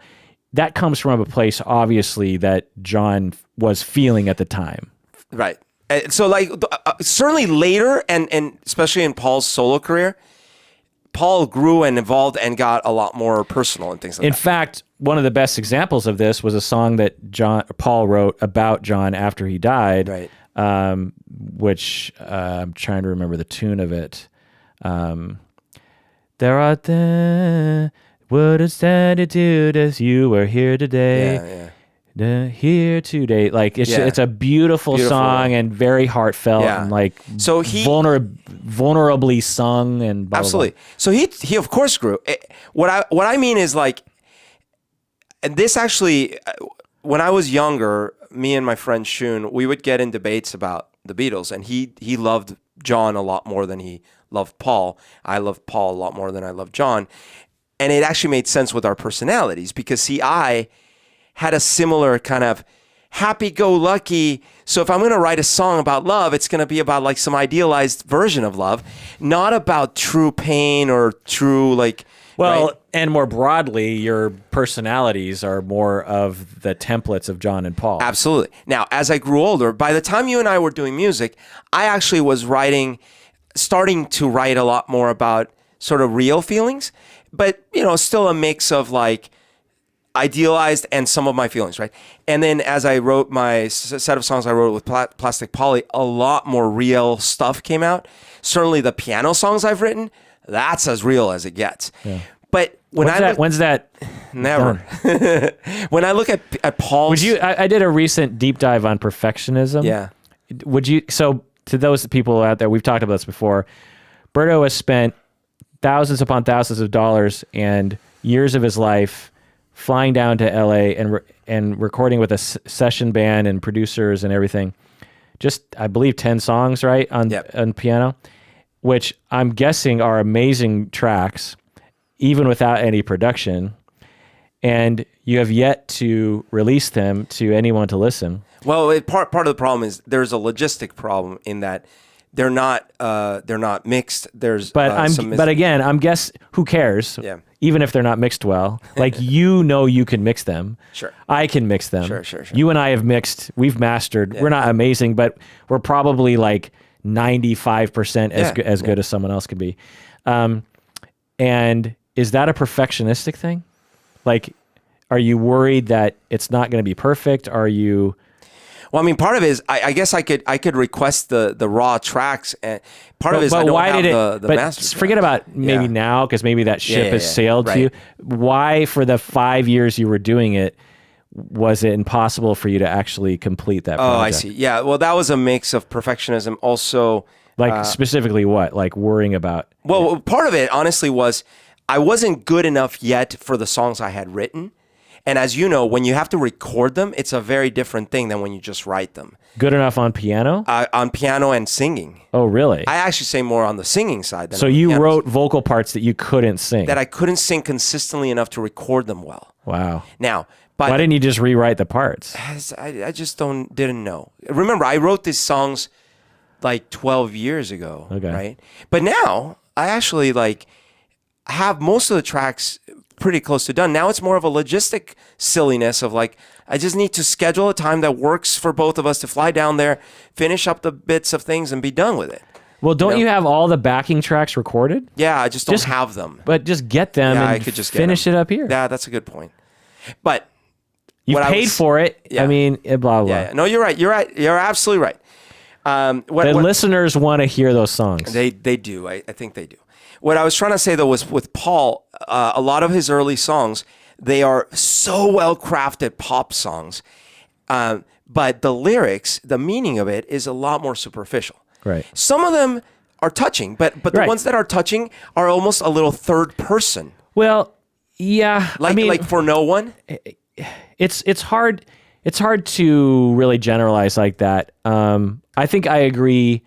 If we're going to compare John and Paul, this is definitely true. Yeah. But I think there are some songs that I can't really tell how Paul actually felt about the songs, but I'll tell you, they get me. Oh, absolutely. And like I said, my favorite Beatles song, and maybe like if I did a top 10 Beatles, a lot of them would be Paul songs.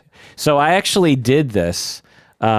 So You and I ranked, remember? Yeah. We ranked, and a lot of my tops were Beatles. So, of course they were Beatles. Well, we'll get into that in a bit because it'll come up. But anyway, so again, you mentioned "Run for Your Life." So let's read these lyrics in light of our knowledge that John was physically abusive in a classic sense to Cynthia. He wrote this song while he was married to Cynthia. I'd rather see you dead, little girl, than to be with another man.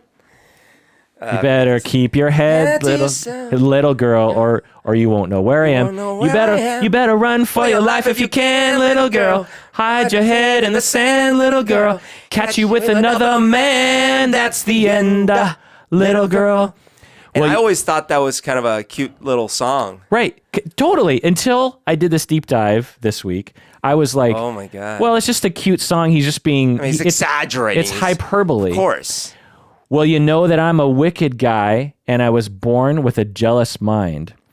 And I can't spend my whole life trying to make you toe the line. You better run for your life if you can, little girl. Hide your head in the sand, little girl. Catch you with another man. That's the end, little girl. Let this be a sermon. I mean everything I've said. Baby, I'm determined, and I'd rather see you dead. I mean, the song opens with, I'd rather see you dead. I'd rather see you dead than to be with another man. Yeah. Yikes. Yikes. That changes a lot. And then he tops it off at the end. Let this be a sermon. I mean everything I've said. Yeah. Baby, I'm determined, and I'd rather see you dead. And what's crazy is, at the time, they had all these gaggle of followers, and you can imagine them singing it and sort of taking it as like, oh, he loves her so much. Right. And mores were different at the time. They were, yeah. Where you could even potentially admit that these lyrics were literal. Yeah. And people would be like, similar. Yeah, and even to the point of, I could imagine someone saying, well, I mean, if you catch your lover with someone else, what else are you going to do? Right. Right. Did you know that in 1965, Alf, John Lennon's father, released a record? No. So my deep dive has brought so many things. What? John Lennon's father in 65 released a record? Yeah. Called That's My Life, My Love, and My Home. I encourage you, everyone, to Google this song. He actually changed, he has a stage name called Freddie Lennon. What? Well, he's not alive, is he? No. Okay. A quirky little song in which he mostly talks, and he sings exactly like John Lennon. No way. Yeah, it is crazy. Oh my God. The whole song is about him referring to the sea. The quotes are, I make no excuses for my abuses. I could blame the cruel sea for taking you away from me. Oh my God. So the whole song is him basically talking about his life, his love, and his home is the sea. And he's kind of like, it's an apology to Julia and to John, I think. Wow. And guess who played in the band, the session musicians, drummer Mitch Mitchell and bassist Noel Redding. Do you know those names at all? Mitch Mitchell and Noel Redding? No. Jimi Hendrix Experience. Oh, what? Yeah. So, I mean, he must have got those connections because of who he was then. No, this is before the Jimi Hendrix Experience. So later, those guys became... Oh, right, 65. Yeah. Okay. John and Brian Epstein were reportedly furious when this album came out, when this record came out. They saw it as Freddie trying to do a cash grab. It'd sort of be like Jay-Z has a long-lost father... And in 19... Why do they care, though? Well, because it... damages... Because it could look like... I could see Epstein being upset about it because it could look like it was a Beatles product. Because it sounds like John? Well, because it's John's dad. And it could be seen as like the Beatles were endorsing it or something. And it was shit. Do you know what I mean? It was a shitty track. And so John was interviewed about this, and he says, I saw him twice in my life till I was 22. I think that's a bit of an exaggeration, but that's what he says. When he turned up after I had a few hit records, I saw him and spoke to him and decided I still didn't want to know him. No. So John was very upset about his dad doing this, and the record never went anywhere. And there's speculations that John and Epstein actually Killed it somehow. 1966, they stopped touring.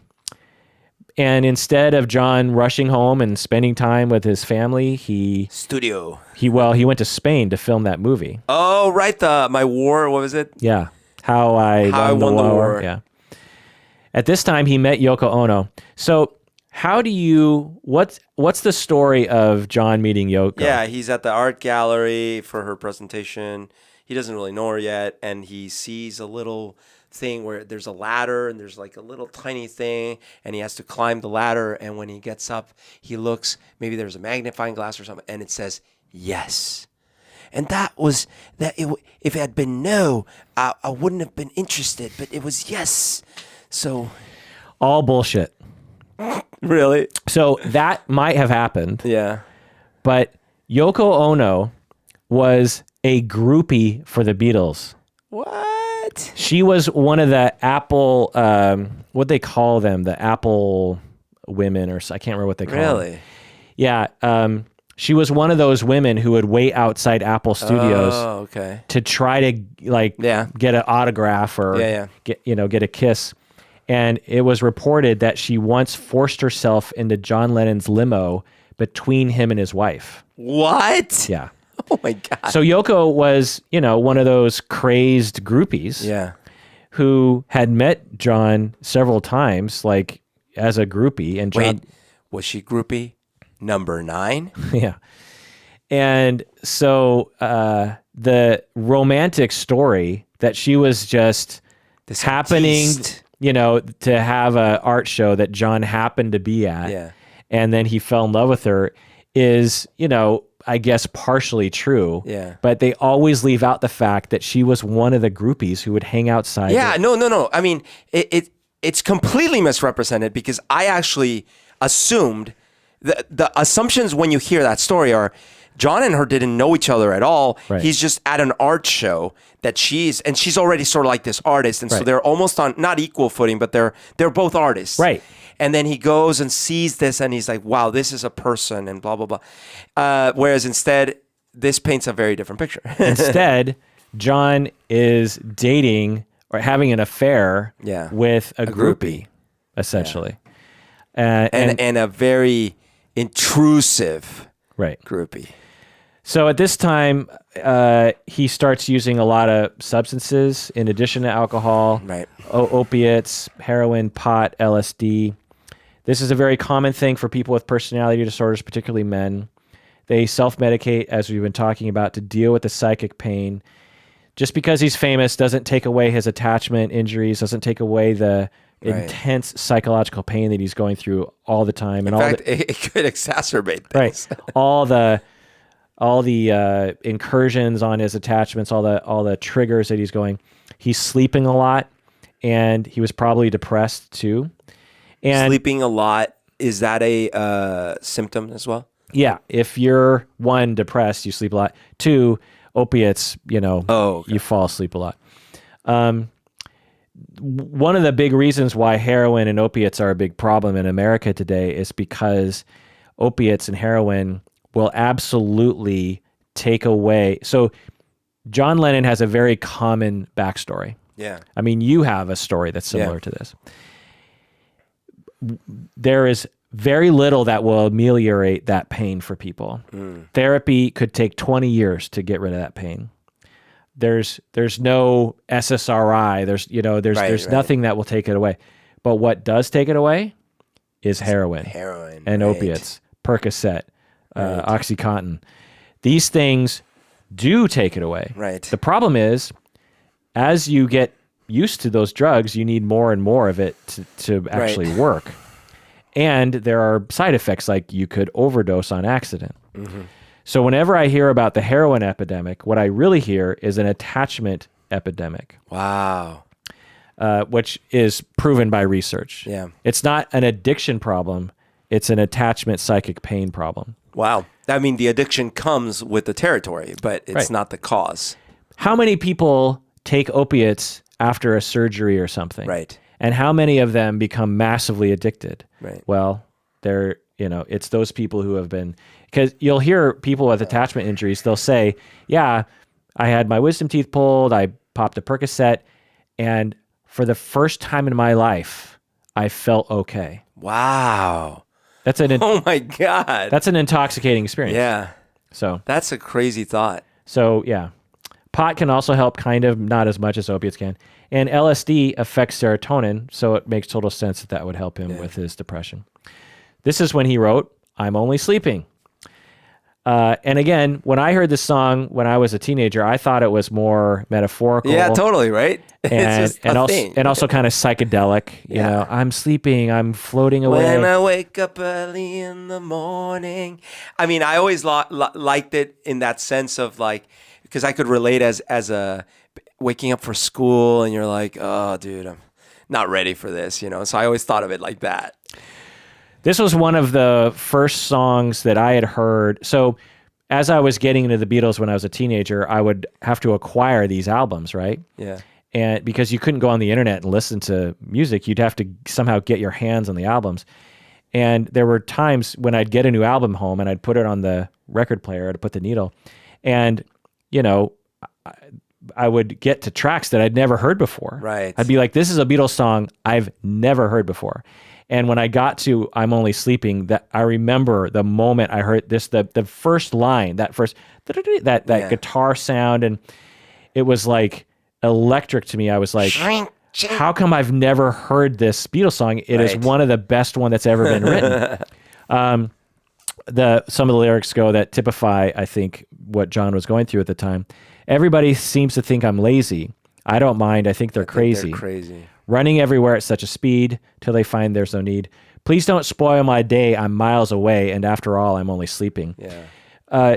Paul, in interviews, would talk about this. They would sort of gloss it over. They wouldn't talk about the heroin and the opiates, but they would talk about how John loved to sleep. And they did talk about how John was always late to things. Yeah, I do know that.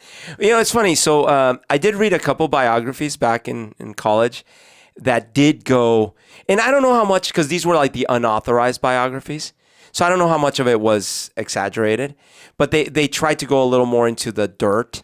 And so they talked about all their sex in Hamburg, and they talked about the drugs and the fights and all these kinds of things. And one thing that always struck me is Paul always gave off this like very innocent, very boy next door vibe. But I mean, they were all, they were rock stars, they all partied hard too. I think one of the big differences is Paul, I guess, had less internal damage, so he was able to pull up out of the nosedives with greater success. Exactly. He only would rely on pot eventually. Yeah. So 1967, he writes "Getting Better" with Paul McCartney, but he writes some of the most key lyrics in this song. It can't get no worse.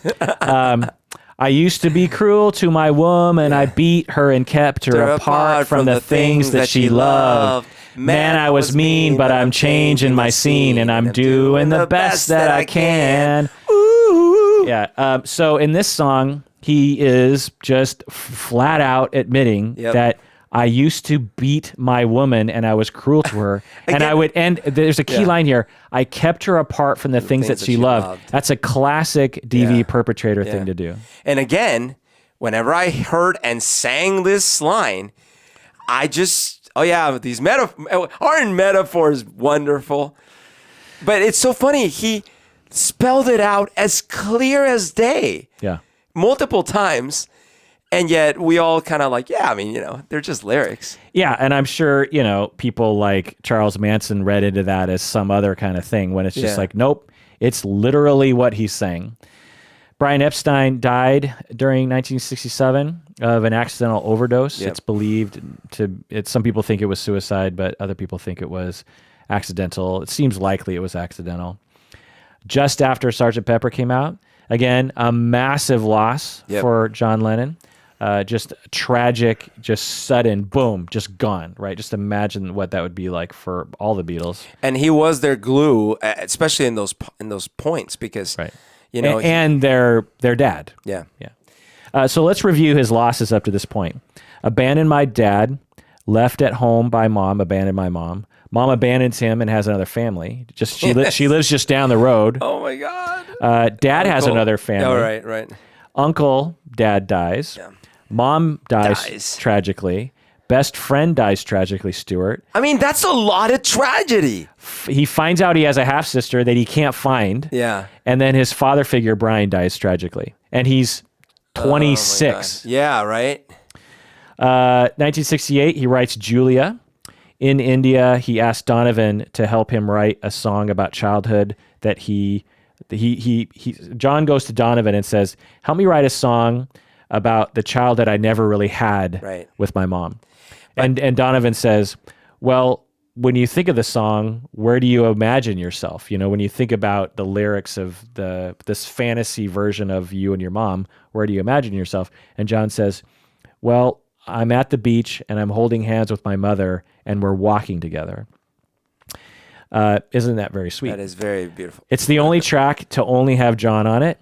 Of course, Paul did many songs on his own, even going back to Yesterday. But this is the only song Beatles ever did that John just didn't have any of the other Beatles on it. But by the way, I just watched a video on YouTube with Donovan talking about when they were in India. And so, you know, he was a really good guitarist and had this finger picking down. And John was like, how'd you do that, mate? Right? And then so Donovan showed him. And so the way Donovan tells it, when he learned it, it took him, I think he said like 4 days to pick up or something like that. And then, or maybe it was 2 days. And then he said, it was 4, because then he said John picked it up in 2 days. And then he said George picked it up in 1 day. And then he said, now, of course, Paul, I didn't even show him. He just heard us doing it. And then like he immediately like got it and he did it in his own way. And then he wrote Blackbird. And it was a really great story. That's funny. Yeah. Yeah, and that's the way they did things back then. Again, because they didn't have YouTube, so to learn a new guitar picking scheme. But John, because he was the least, proficient guitarist in the band, he used that pattern in a lot of different songs.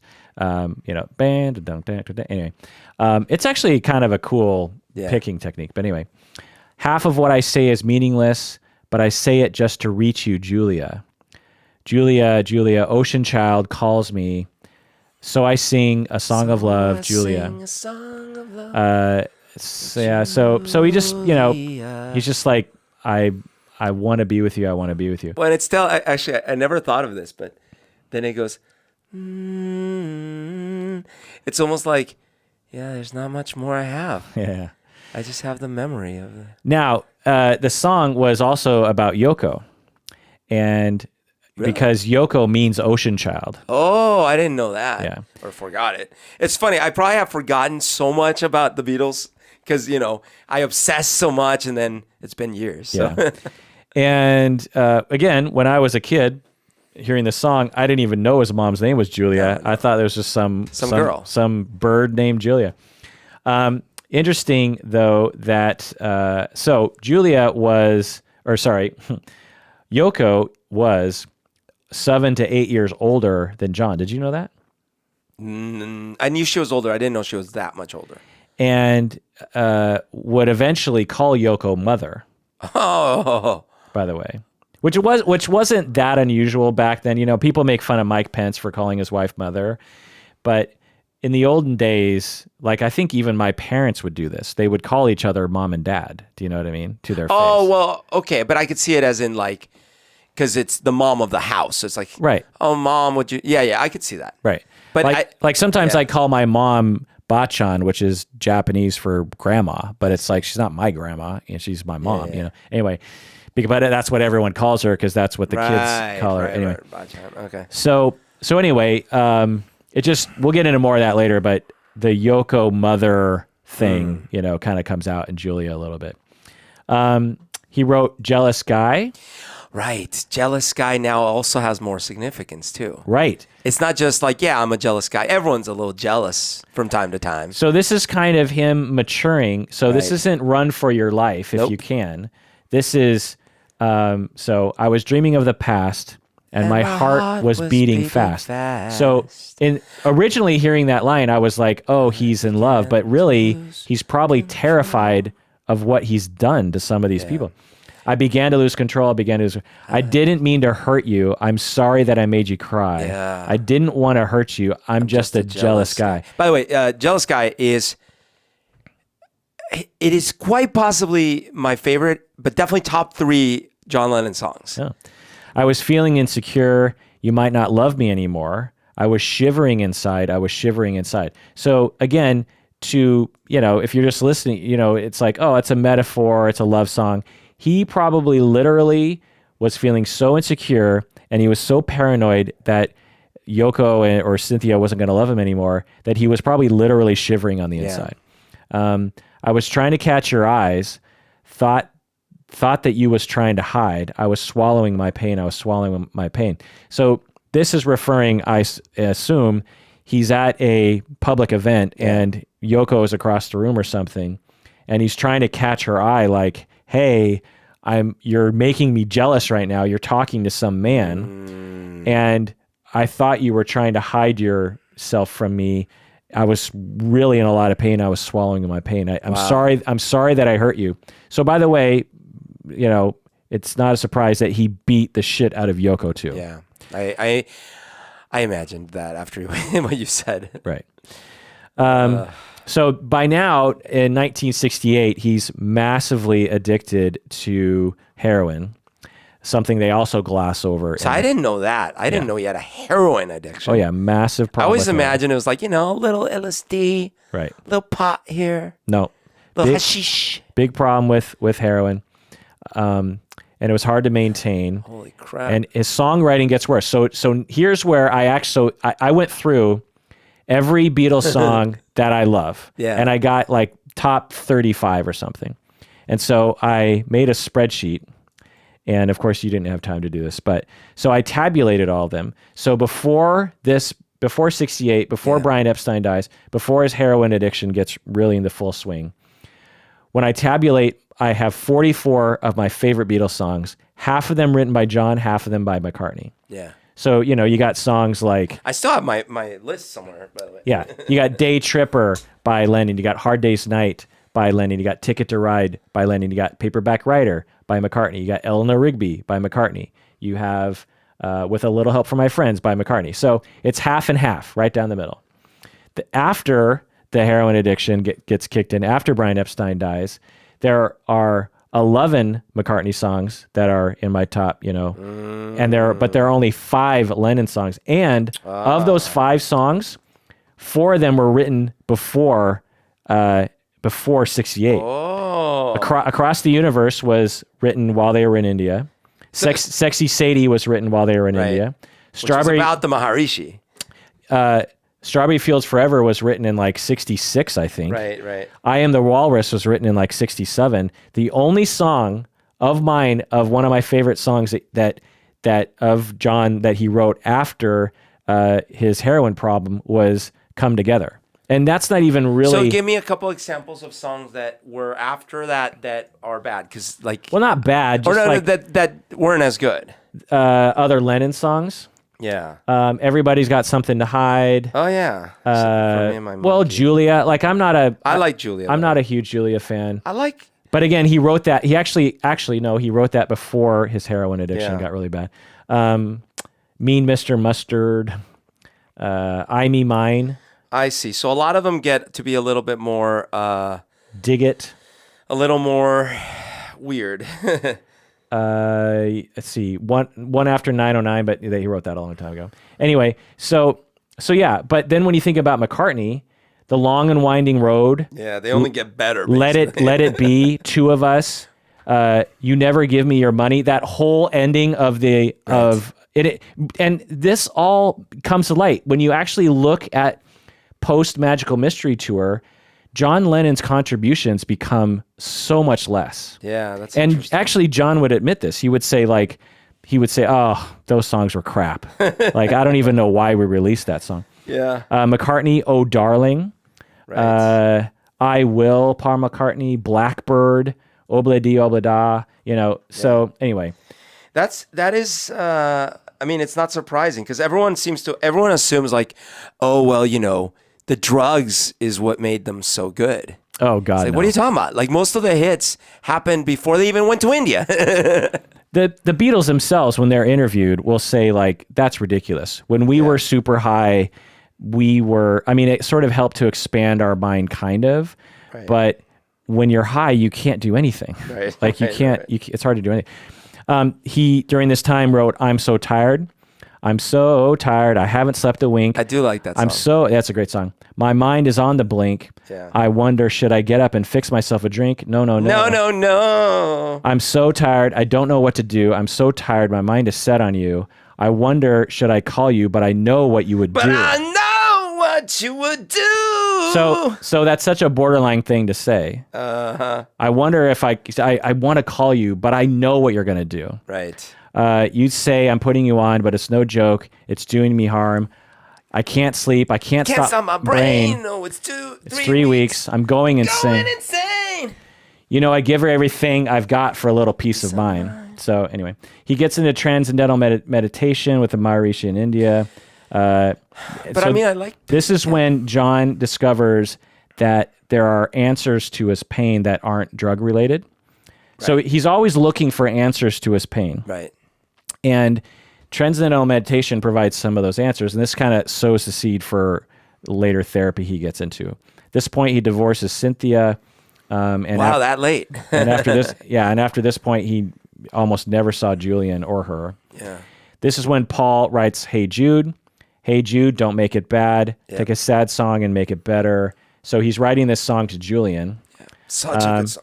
Definitely one of my favorites. John thought that Hey Jude was giving John permission to be with Yoko, but it's so clearly about Julian. Right. And I think John was in psychological denial about that. So in this instance, we see that John's best friend is watching John exhibit his poor attachment to his son. Right. And because Paul had a stable relationship with his dad, could recognize that and has so much love for the world, actually reached out to Julian, who wasn't even his own son. Right. And Julian would later say that Paul was more of a father than his own father was. 1969, he marries Yoko Ono.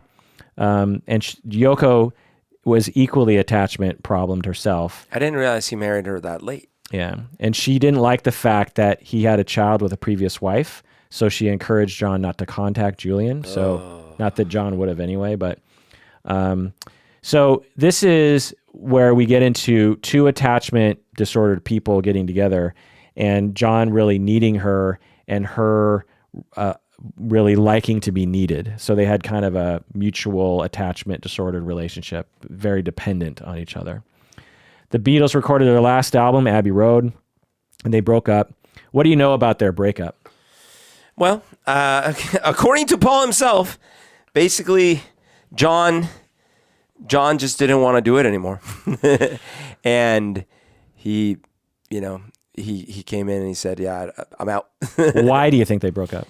Oh, why? Why do you think John wanted to leave? I mean, so there were a few factors. For one thing, he was probably not feeling good about himself, and he was trying to change his life probably for the better, but maybe he didn't see that the same things would work. He certainly didn't see eye to eye at that time with Paul. He probably felt like Paul was trying to control the band and things like that.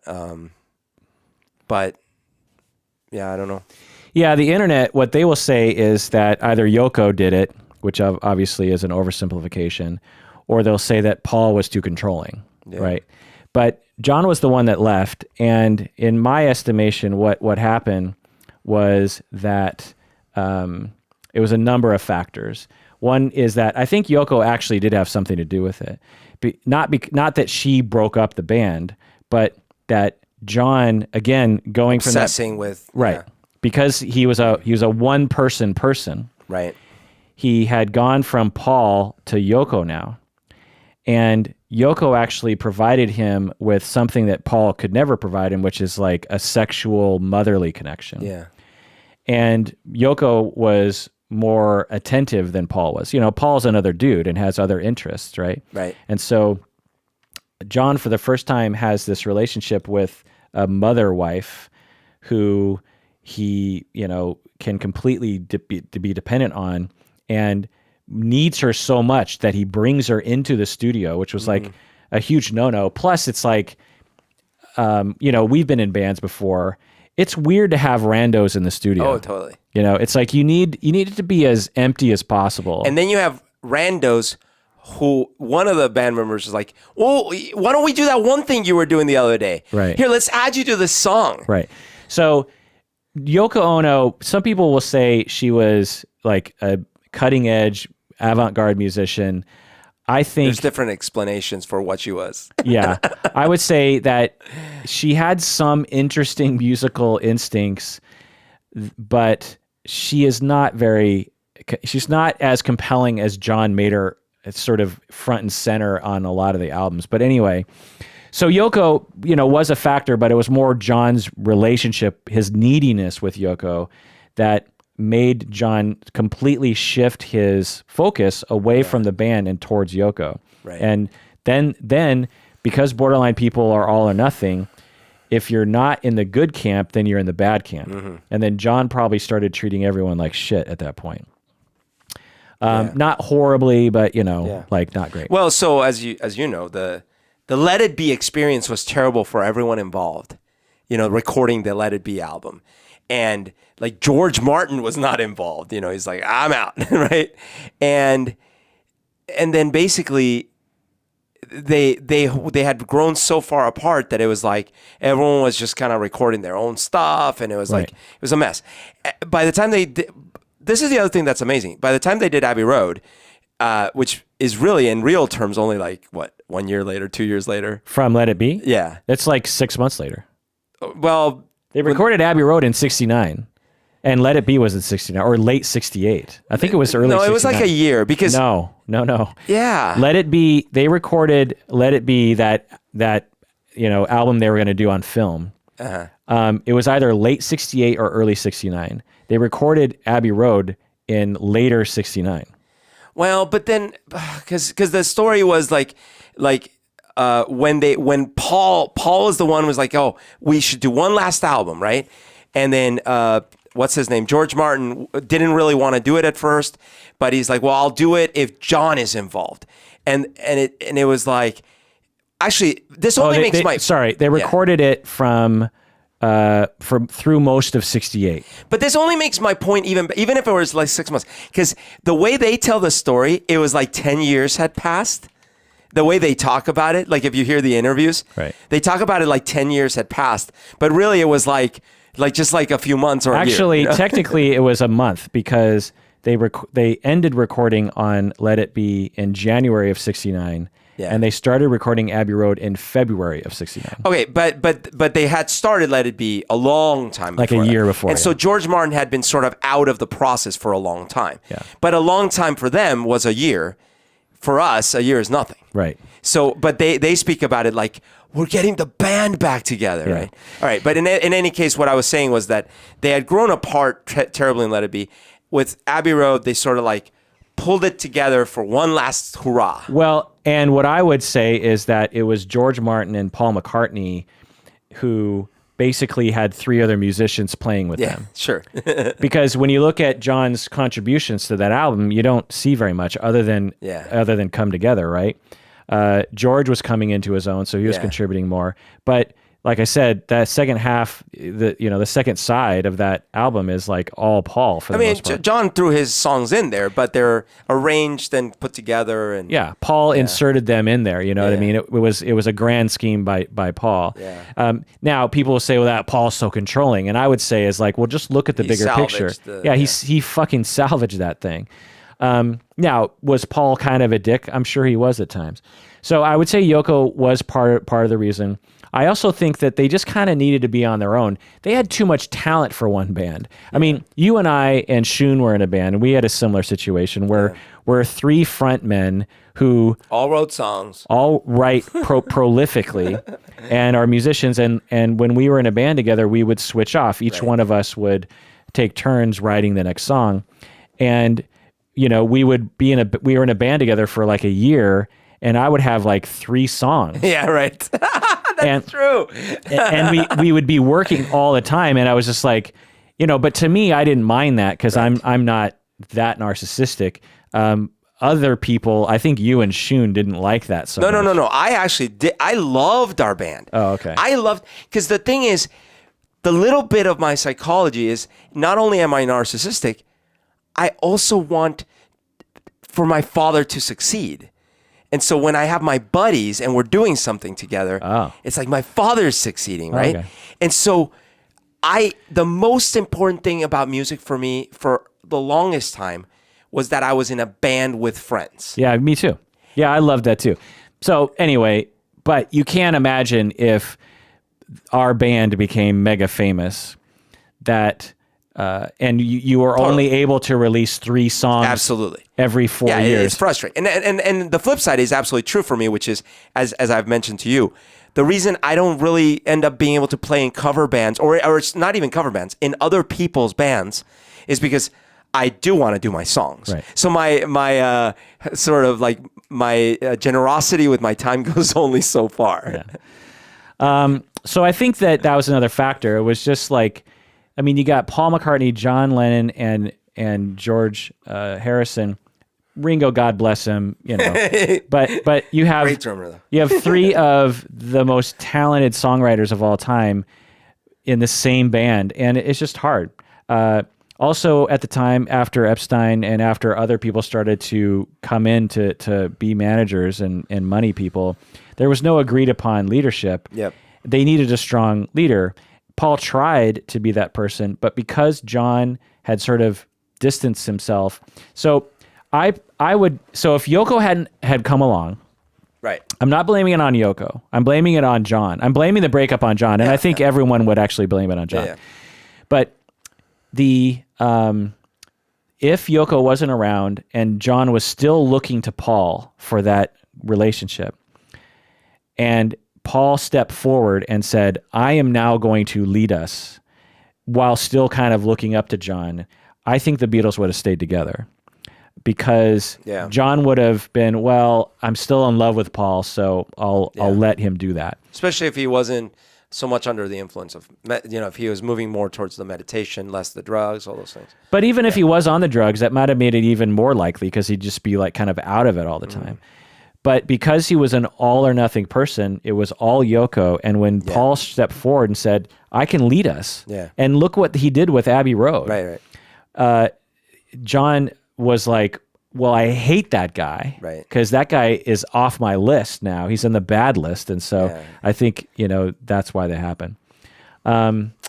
Okay. So again, another huge loss of his relationship with Paul, George, and Ringo at this time. So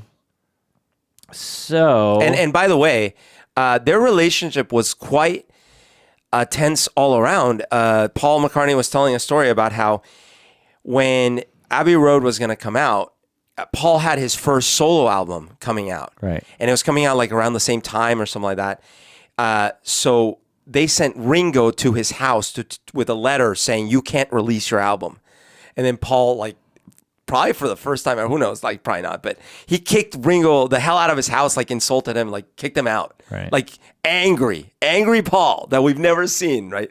Imagine Paul McCartney, you motherfucker, get out of my house. So their whole relationship at that point was a little strained, Right. I would call it petty. I think that they had been reduced to a situation of pettiness. And I think there was all that drama with the Apple company, and they lost a lot of money because there were some nefarious involved people that didn't really do them any favors either. And so this is when the so-called feud happened, and so John wrote "How Do You Sleep" about Paul. Sergeant Pepper took you by surprise. You better see right through that mother's eyes. Those freaks was right when they said you was dead. The one mistake you made was in your head. How do you sleep? How do you sleep at night? You live with straights who tell you was king. Jump when your mama tell you anything. The only thing you've done was yesterday. Yep. And since you're gone, You're Just Another Day. Oh my gosh. That was because he just released a song called Another Day. A pretty face may last a year or two, but pretty soon they'll see what you can do. The sound you make is music to my ears. Oh. You must have learned something in all those years. Oh my God. Paul wrote a less scathing song called Nowhere near. called Three Legs. Yeah. There were actually a number of songs that they wrote back and forth, and George did too. Dog. Apparently, I didn't know that. That was your first mistake. Right. That one apparently was. That also was your lucky break, and throw it away. Lucky break. A dog is here, a dog is there. Yeah. My dog, he got 3 legs, but he can't run. So this is basically saying, you know, the 3 left Beatles. Yeah. They're a dog with 3 legs and they can't run. Right. When I thought you was my friend. When I thought you was my friend. But you let me down, put my heart around the bend. So it's more vulnerable, you know. Totally. It's him being hurt. Yeah. But it fits their personalities in this flipped style. Because now Paul's the one being real. Right. And John is being fake. Because that song, it sounds real. Like, oh, I'm telling you how I really feel.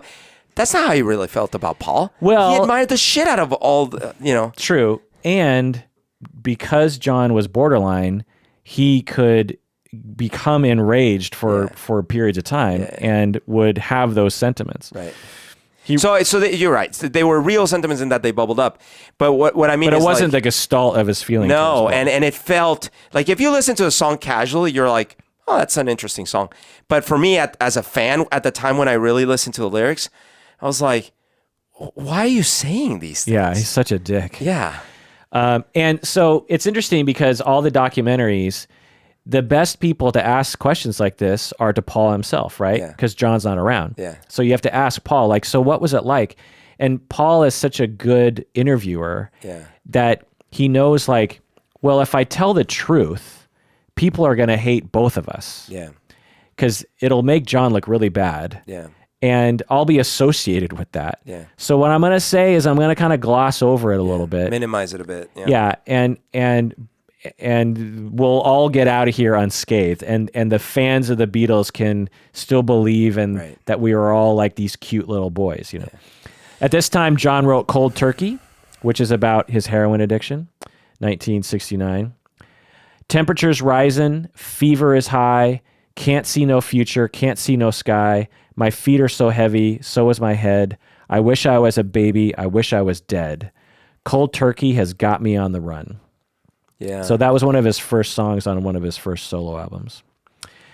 So again, right there in the lyrics, he's talking about going cold turkey on heroin and going through massive withdrawals. Of course, he would not kick it. He would continually try to quit heroin and not succeed. I suspect, and maybe so I should say that there's probably some John Lennon scholars who are already like writing me all these mistakes that I've written. And, you know, it's fine if you want to say it, but I'm not so excited about the minutia that some people get into. Yeah. But from what I understand, John never kicked his habit of heroin, and probably up until the time he died, he was still using. I think he might have had periods of sobriety, and maybe towards the end he had some sobriety, but anyway. So there's a number of years where he was using. Now, that isn't to say that you can't live a functional life while you're using opiates. Yeah. I've had clients who were addicted to heroin, addicted to opiates, Percocet, on methadone, who lived perfectly normal lives. He wrote some of his best music ever. Yeah. Well, I would say no, actually. What do you mean? What music? Like Imagine, Jealous Guy, Woman, Mother. Well, you know. So Woman might have been written when he was getting his head clear a little bit towards the end. Well, I'm not saying he wrote him while he was high. I'm just saying he didn't like not write anymore, right? Sure. Like he was able to still. But when you compare his songography to Paul's. Oh no, and maybe question, maybe even George's, actually, it's like the number of like totally great hits. Yeah. What I guess what I'm trying to say is, even though he was the one that wrote a little more from the heart, a little more real, like there was this subset of songs he wrote that were so emotionally bare. Yeah. afterwards, and I guess now analyzing some of the things I learned, I look back at some of those earlier songs and I realized, actually, those were emotionally bare lyrically, but not musically. Right. But these are both. So one of the reasons for writing Mother, for example, was that at this point, 1970, he starts doing primal therapy or primal scream therapy with Arthur Janoff. Mother! Right. So he and Yoko went to California for 4 months. 4 months. They were doing primal therapy, basically in an inpatient primal therapy, like commune or whatever, institution. For 4 months, he and Yoko are doing primal therapy. Do you know anything about the technique? Just a little bit. Like you basically try to release your emotions in whatever ways they come out, including screaming and letting it all out. But that's about all I know. That's pretty much it. And you can even be violent towards, objects or even other people. And the therapy allows for that. So isn't this not therapy, but like that Rajesh cult Rajneesh, they did this too. Yeah, it was big. It was a big part of the West Coast. I'm watching that documentary. Oh, it's good, right? Oh my God, it is. Because I heard the beginning of your podcast. And I stopped because I didn't want it ruined. And I'm like, because the way you introduced it, like I started watching it and I couldn't believe, and then they kept surprising me, and I'm like, wait, what? Yeah, I never heard of this. Yeah, well, it's more weird that I've never heard of it because I was actually living in Washington at the time. But anyway, so yeah, it's a technique where you reenact traumatizing experiences of the past by screaming at the top of your lungs, by beating yourself, by crying uncontrollably. The whole idea is this massive experiential catharsis. And John at this time said that this therapy was something more important to him than the Beatles were. And that makes sense. John actually made primal therapy very popular with West Coast and hippies and the Rajneeshis. James Earl Jones became an advocate of it. And Tears for Fears was named after primal therapy. What? Yeah. That's crazy. John suddenly decided to leave the Institute, and Arthur Janoff would later say, "We were just getting going. We had opened him up, and we didn't have enough time to put him back together again." Oh. I remember therapists talking like this in the 90s when I entered the therapeutic field. I remember there was that sentiment was in the air in our profession of just like, you want to open people up, but then you as the clinician have to put them back together again, which I do not hold that metaphor anymore. Lennon would later say, "I still think that Janoff's therapy is great. I just don't know I just know myself better, that's all. I can handle myself better." That Janoff thing, the primal scream and so on, it does affect you because you recognize yourself in there. It was very good for me. So I had a couple of experiences that were certainly not intentional, both of them under heavy alcohol, unfortunately. One of them was I pulled off. I wasn't driving, luckily, but the person I was driving, I'm like, pull over, and I went up to a tree. This was in the middle of the night. Probably it was like, say, 2 a.m. in the morning. And I started just attacking the tree, breaking branches, just like going insane on the tree. I did this for I don't know how long, and like, so angry. And then I felt terrible, and I started crying and apologizing to the tree for having killed it. And like, it was just like this crazy thing. And I just like, I felt like I had killed someone, like it was, that was one experience. And then another one was, I was coming home from a party and I was in the passenger seat and I was super drunk too. And all of a sudden, I started bawling uncontrollably. Well, primally. were you encouraging the expression, or was it just coming out of you? It was just coming out of me. Right. So that's different. It's not primal therapy is drumming something up. That's fair. What I'm saying though is like the feeling of primal release, like baby level release. Yeah. It actually, in this weird way, felt therapeutic. Absolutely. If you have the emotion and it wants to come out, then let it come out for sure. That's excellent. And it would not have come out, unfortunately, again, because I wasn't going through some sort of therapy, it wouldn't have come out naturally. It was like these extreme moments that. Well, and being drunk, your mechanisms of keeping that kind of stuff are compromised down.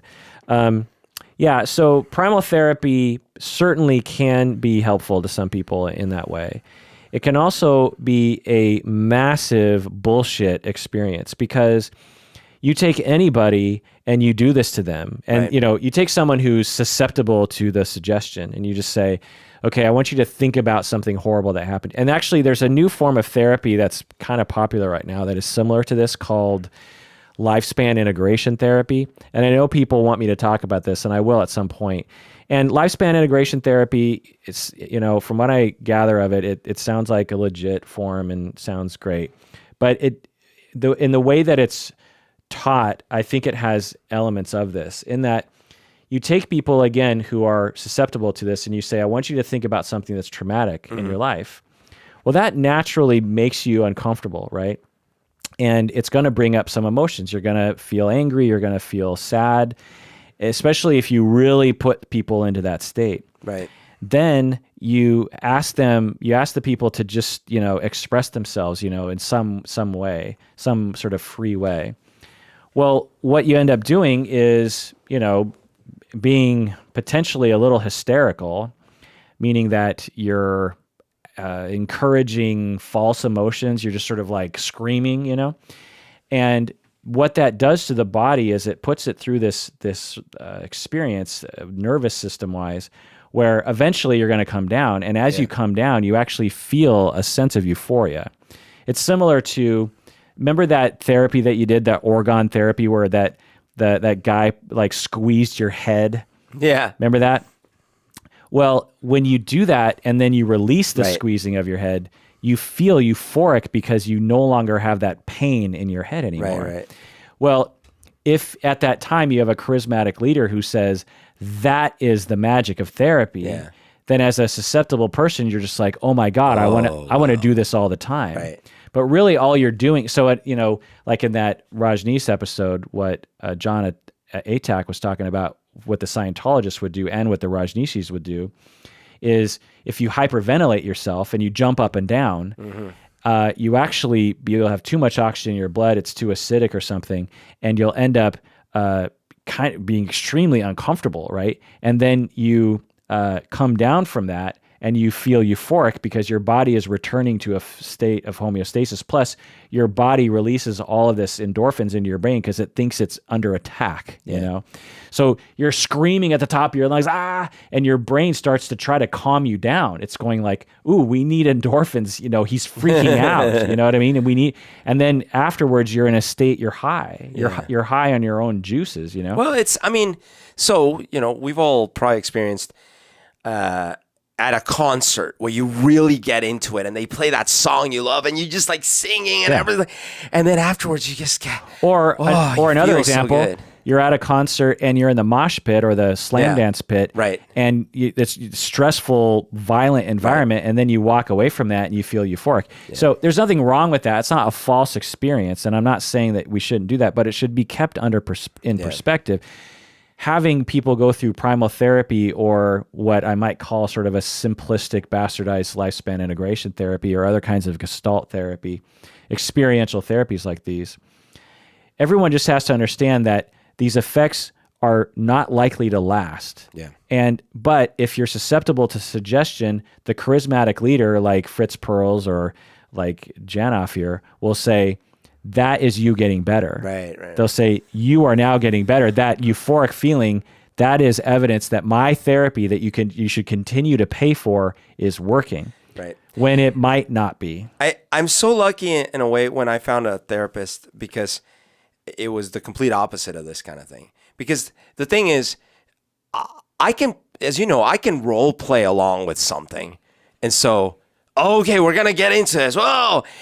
But I'm not, like, I don't fall for it, sort of. Like back in high school, I would go to, my friends had these revival churches, and it's the kind where everyone would get really into it. Some of them would start speaking in tongues. Someone would faint, all these kinds of things, right?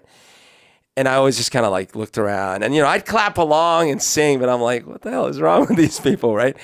But the thing is, when I found my therapist, I've talked about this before, my initial instinct was to dramatize the whole thing, tell my life story and all these things. And she was much more about like, well, let's talk about what's going on right now. How do you feel right now? What's going on? And so it brought me back down to like a grounded, like what is going on in my life? What am I feeling? Instead of what I could have done, which is, oh, I have an audience. Let me play up. I'll scream at the top of you want to hear about my life? Yay! Right. Yeah. Now, this is not to say that emotional expression and experiential therapy is not helpful. It absolutely can.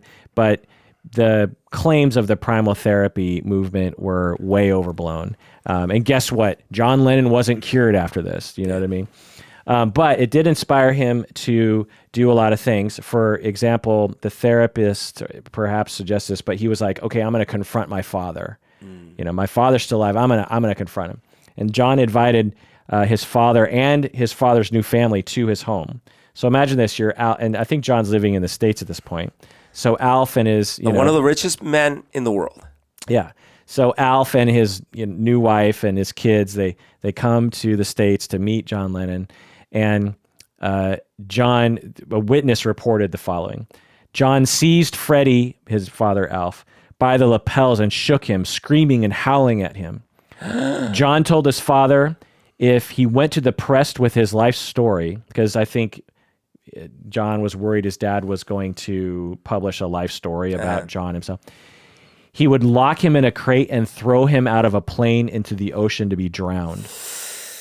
Oh my God. And Alf, his father, was legitimately afraid that John might actually go through with that. Yeah. It was like, it didn't seem like a veiled... Well, he's screaming. You don't know this person. He's your son, but you don't know them. Right. And John had a vibe of like, I'm serious, man. I'm unglued. Yeah. And so Freddie kept a very low profile after that. So again, this is potentially the outgrowth of this kind of primal scream therapy. It's like, oh, I need to be radically honest and like attack people when I feel like I should attack them. Right. And John would later regret that. He also wrote Mother out of this experience. Being in primal therapy, screaming at the top of his lungs, inspired him to write one of the best songs he ever wrote. Yeah. So just going through the lyrics here, they're heartbreaking. Mother, you had me, but I never had you. I never had you. Oh my God. This is such a great line. Mother, you had me, like you gave birth to me, but I never had you. I wanted you, but you didn't want me. Yeah. So I just got to tell you goodbye, goodbye. Father, you left me, but I never left you. I needed you, but you didn't need me. So just got to tell you goodbye, goodbye. Children, don't do what I have done. So this is him saying, I'm also at fault here. Yeah. I couldn't walk and I tried to run. Yeah. So I just got to tell you goodbye, goodbye. Mama, don't go. Daddy, come home. And he says this over and over again. Mama, yeah. And then it's like, Daddy, come home. I love that rhythm too, because it's so offbeat, Yeah. It's Mama, and then Daddy, come home. You know. Right. Oh my gosh. So I never knew the significance, but even though I didn't know all the story, I could tell it was real. It was like, wow. Right. Like this is right. I know when you deep stuff. When you know the real story of John Lennon, it's like this shit just gives me chills. Yeah. Because again, he's such a tragic figure, and I love his music so much.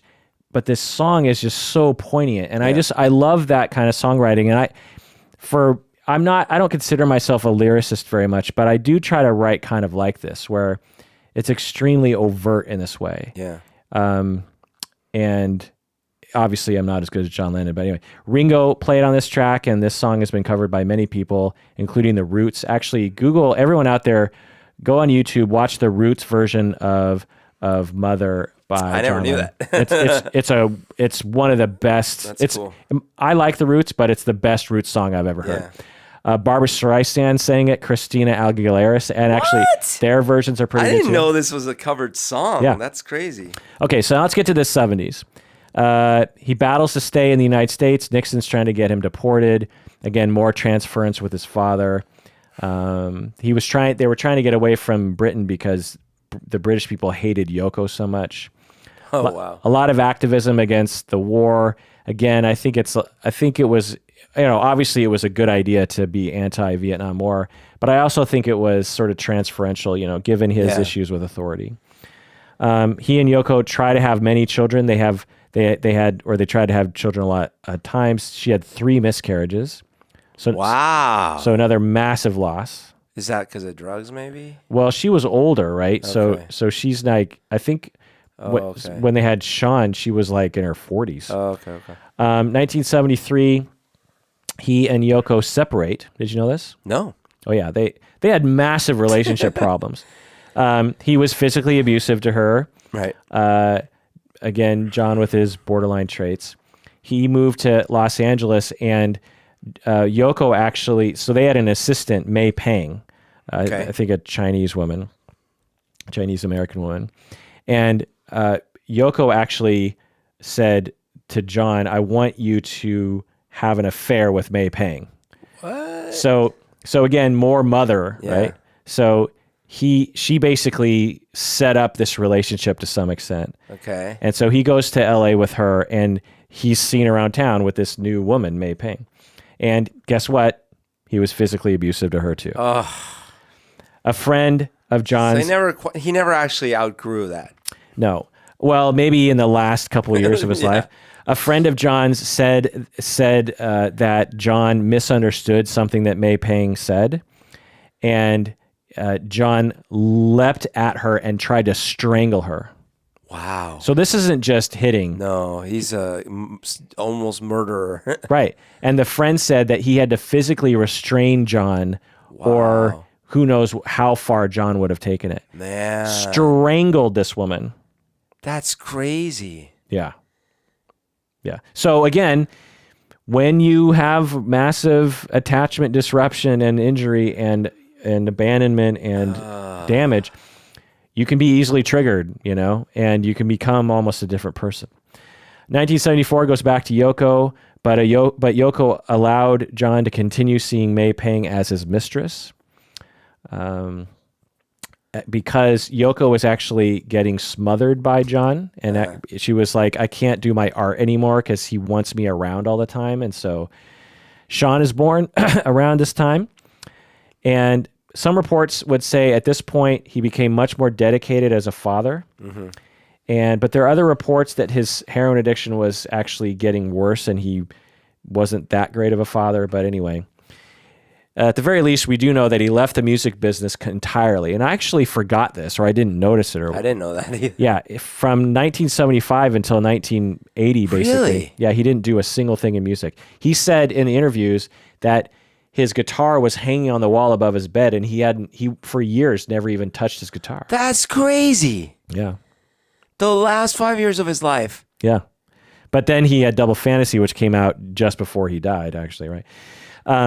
Now, some people would say that he left the music business because of Sean, because he's like, I want to dedicate myself to being a father. I'm a feminist, so I'm going to stay home. Could have been heroin. But it also could have been heroin, right? John Lennon said that, quote, Sean was a planned child, and therein lies the difference from Julian. Yeah. I don't love Julian any less as a child. He's still my son. Whenever he came, whether he came from a bottle of whiskey or because they didn't have pills in those days, he's here. He belongs to me. And oh he my always will. God! What a horrible thing to say. Right. He's basically saying Julian came from a bottle of whiskey, and because they didn't have any pills back then. But don't worry about it. It doesn't make you any less of my son. Right. Can you imagine that's a shocking lack of self-awareness, Yeah. But honest, right?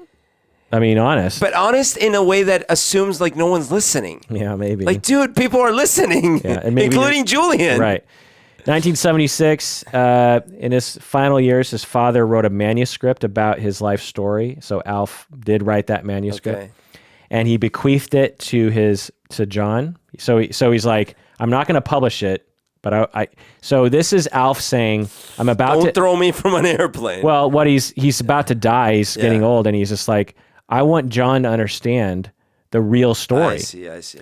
And that it was like not all his fault that, Right. you know, and so Alf was dying of stomach cancer, and someone called John to let him know.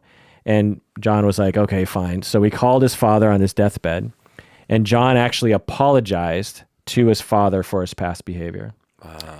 And John said in an interview about his father, I came out of therapy and told him to get the hell out. And he did get the hell out.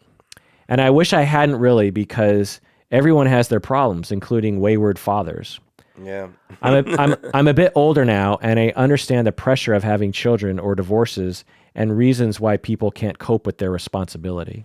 So he's getting older. Now he's in his, later 30s, and he's like beginning to mature, Again, during this time, he's still struggling with heroin, and Yoko was too, by the way. This is depicted in the movie Two of Us. Came out in the year 2000. I like this movie, and Humberto isn't a good enough fan to have watched it. But what Two of Us is more about Yoko and John. No, Two of Us is about John and Paul. I was just guessing because you just said that this was depicted in that movie. No. Okay. The entire movie is Paul and John hanging.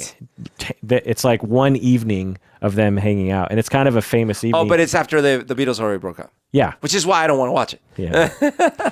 Actually, it's a famous night because at one point they're hanging out in John's New York apartment. Yeah. And they're just laughing and goofing around, and they're watching David Letterman. Oh. Or the Tonight Show. Johnny Carson, probably. Johnny Carson. Yeah. One of them.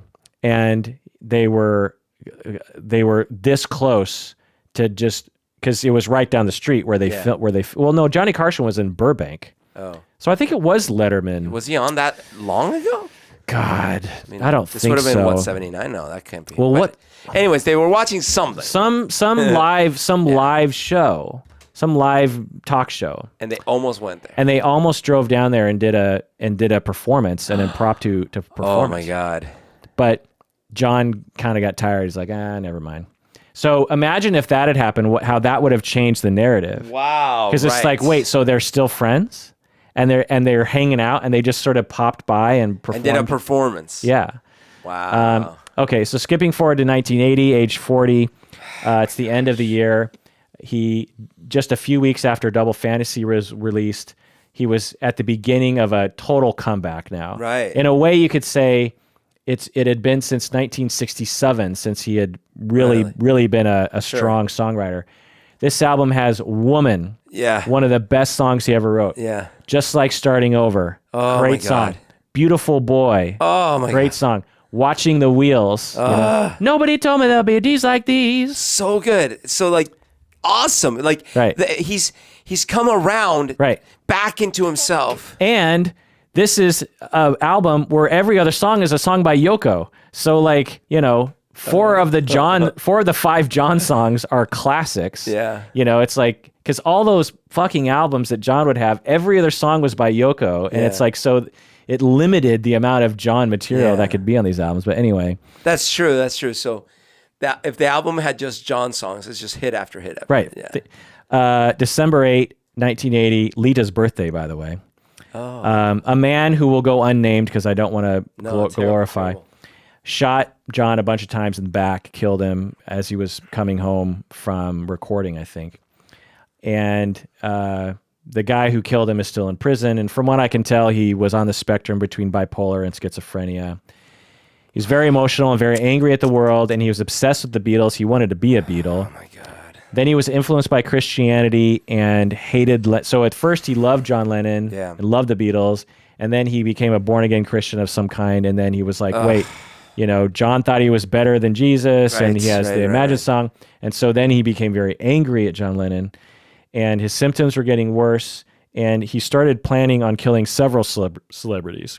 But John had, because he was the working class hero, he hated fame, and so he wanted to just be a normal person in Manhattan, and he prided himself on being able to walk around Manhattan without having to, disguise himself at all. He just wanted people to get used to him. So he was extremely accessible, and the guy who killed him knew that because he had actually met John, before actually killing him. So lots of people want to know, like, why would this guy kill John Lennon? And as with all these cases, I get asked these questions a lot because I have a podcast and people ask me, why did this happen? Why did that happen? I've studied it so much now, and the best answer I can say is it's a complete mystery. There are so many people who fit this profile. Do you know how many schizophrenic people there are in the world? Do you know how many bipolar people there are in the world? Do you know how many angry Christians there are in the world? Right. There are so many, and obsessive fans. There are so many. What makes the difference between those millions of people and that one person who decides to take that action? I can't tell you. All I can tell you is that he was untreated in his issues, and if we had more money for mental health dollars, then maybe this might not have happened.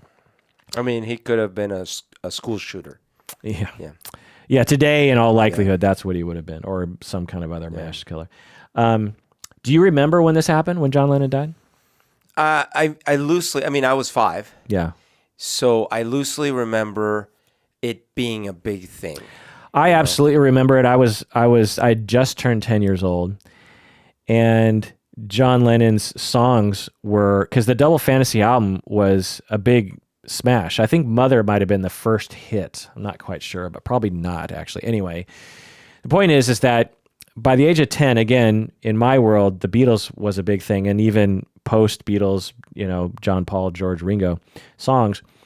And to have a pop star die, it was such a big deal. I also remember when Elvis died, just because Elvis had died just a few years before that. But I really remember when John died, and I even remember where I was when I found out. I was in the car driving, passenger seat. My mom's driving, and I think we were going to the mall. And it was actually probably for Christmas shopping, because this is December 8, right? And I remember hearing about it on the radio, and, my mom was just like, because my parents weren't big Beatles fans, but they certainly would be shocked by such a thing. And I remember, I think all day, every radio station, all they played was John Lennon songs. Of course. And so it was this big kind of event. Which is sort of what I remember, because I didn't really have the context of who are the Beatles or anything. But I remember, this famous musician died. And I remember hearing Imagine on the radio. Related to him being killed or something. And that was the first time I remember, other than ABBA and the Carpenters, I hadn't yet had other music that left such an impact. When I heard Imagine, I was like, whoa, Wow. Okay. So that brings us to the end of his life. Again, let's look at all of his abandonments and losses. Abandoned by dad, left at home alone by mom multiple times.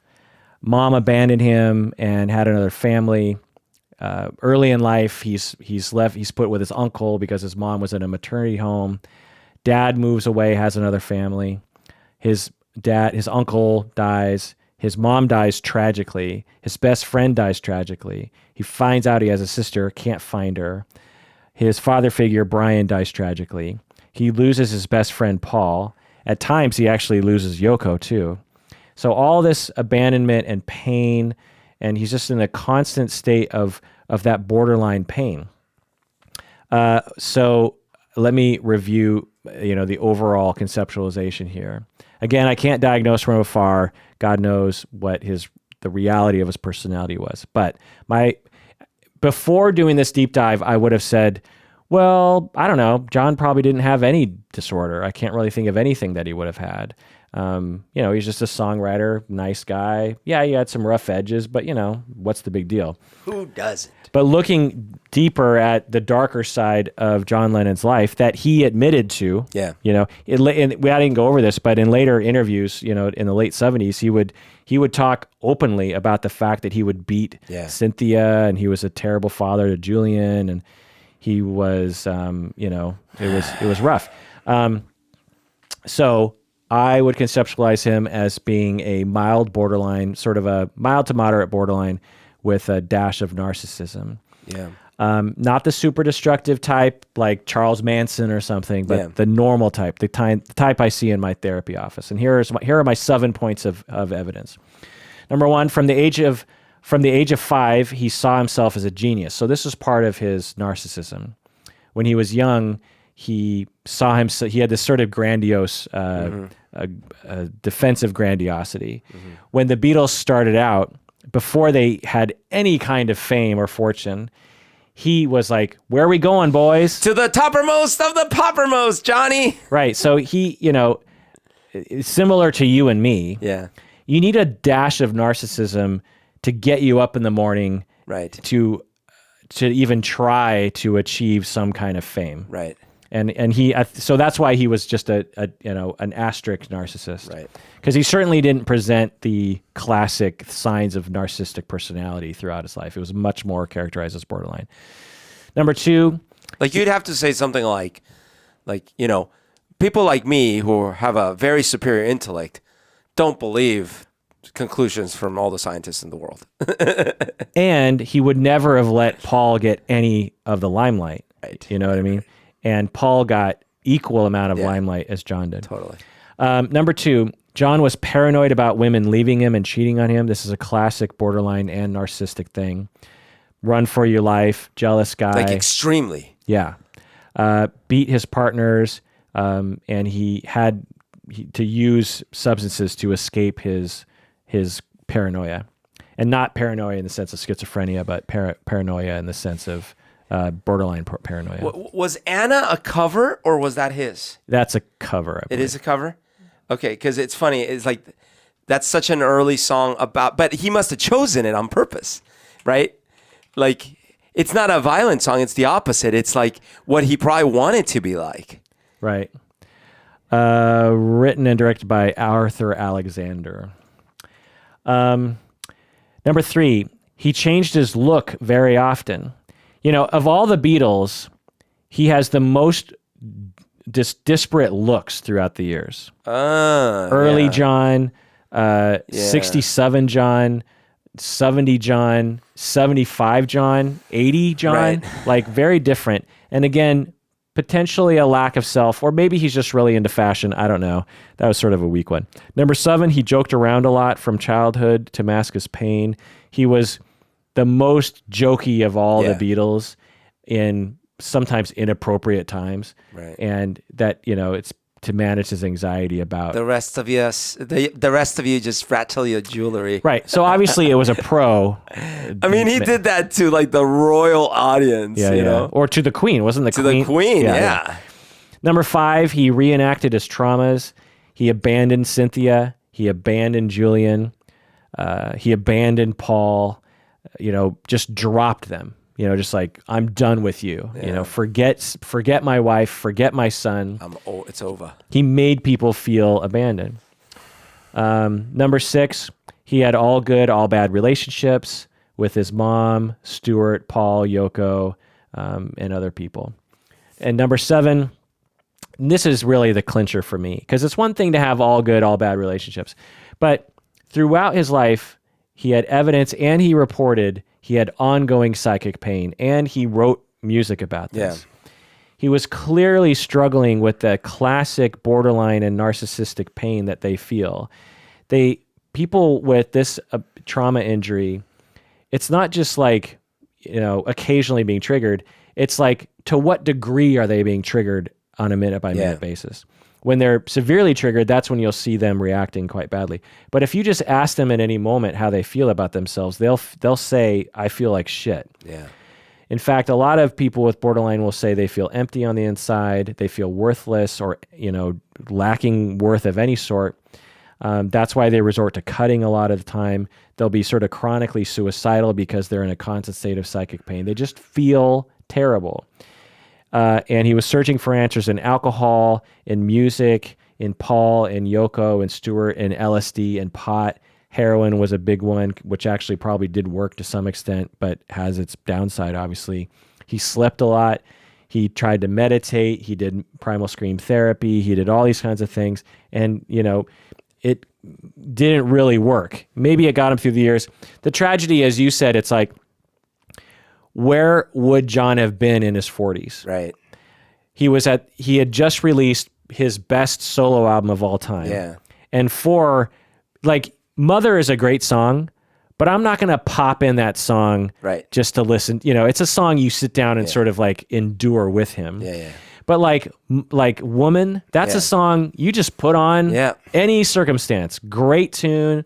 And so what music would have John done Created, in the 80s? Where would he have gone maturity-wise? Like on the trajectory he was on a trajectory to be the most mature, most self-aware Beatle of all four of them. Yeah.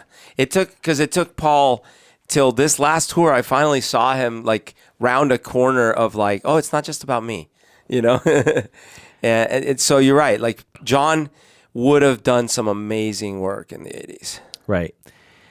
So it's interesting to think about, or he could have, gone down further, who knows what would have really happened. But it's a tragedy, and his life was tough.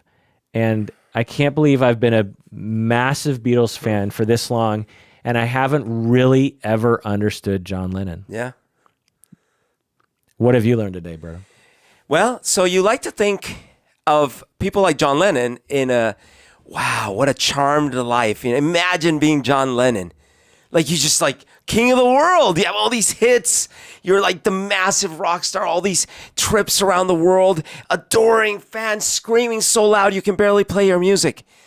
But then you listen to this and you're like, wow, that guy lived in pain from the moment he was born till the moment he died. And a pain that is hard to relate to some extent. And granted, it influenced his music, but it also, like, it pulled him down way more than it brought him up. And so when you look at that, you're like, yeah, that's not something you would easily want to trade for. That amount of pain, of constant anguish, of constant self-loathing, so it's hard. And so it also grows your empathy for not only him, but folks that might be suffering like that. And it also brings a new light on, wow, we idolize him, but he was really abusive, and he had things that we would demonize, Yeah, it's hard to reconcile. I mean, on some level, there were times when I was doing this deep dive when I was like, so do I have to hate John Lennon now? Yeah.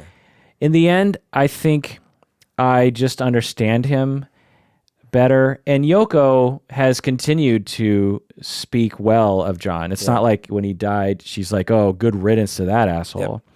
So he must have had redeeming qualities, Yeah. So it's like there's got to be some line between, on the one extreme, you have Hitler. Like, I can't like anything about the guy, right? And on the other extreme, you have someone that's never done anything wrong, and so you have nothing.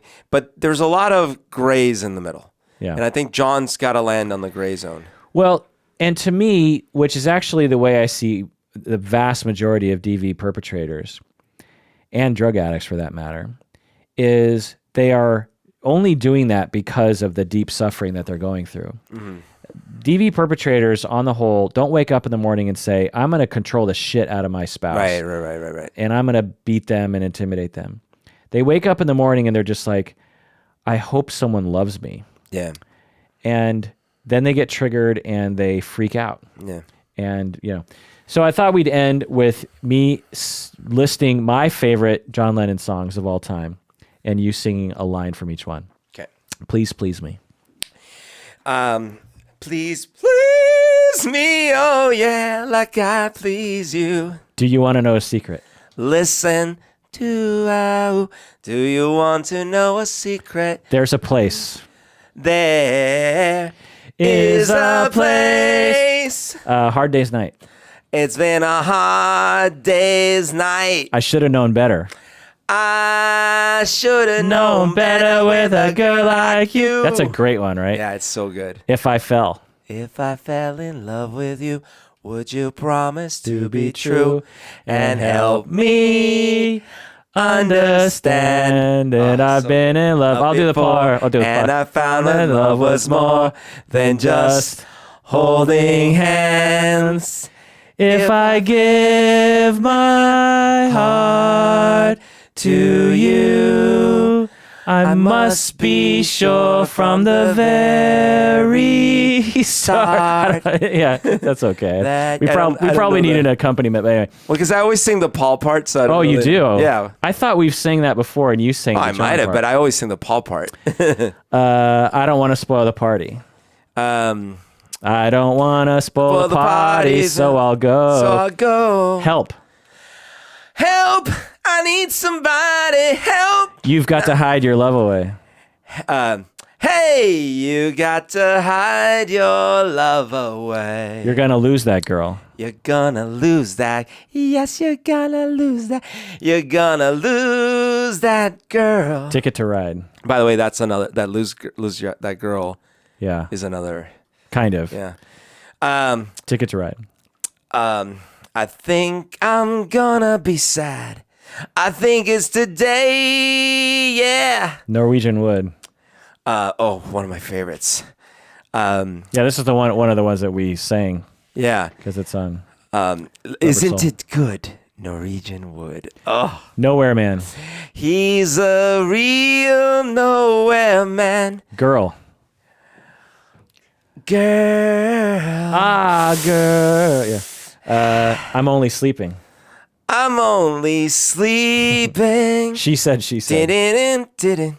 How does that one go? She said. She said, I know what it's like to be dead. Day Tripper.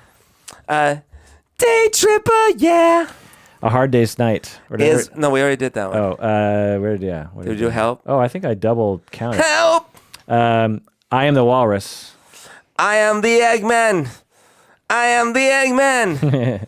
I am the walrus. You are the Eggman. Cuckoo, cuckoo. Strawberry Fields. But no, I am the Eggman because the walrus was Paul. But I think he says I am the No, Eggman. in the song he does, but later it comes out that the walrus was Paul. Yeah. So I'm fixing the lyrics for him. Oh, I get it. Strawberry Fields. There are places.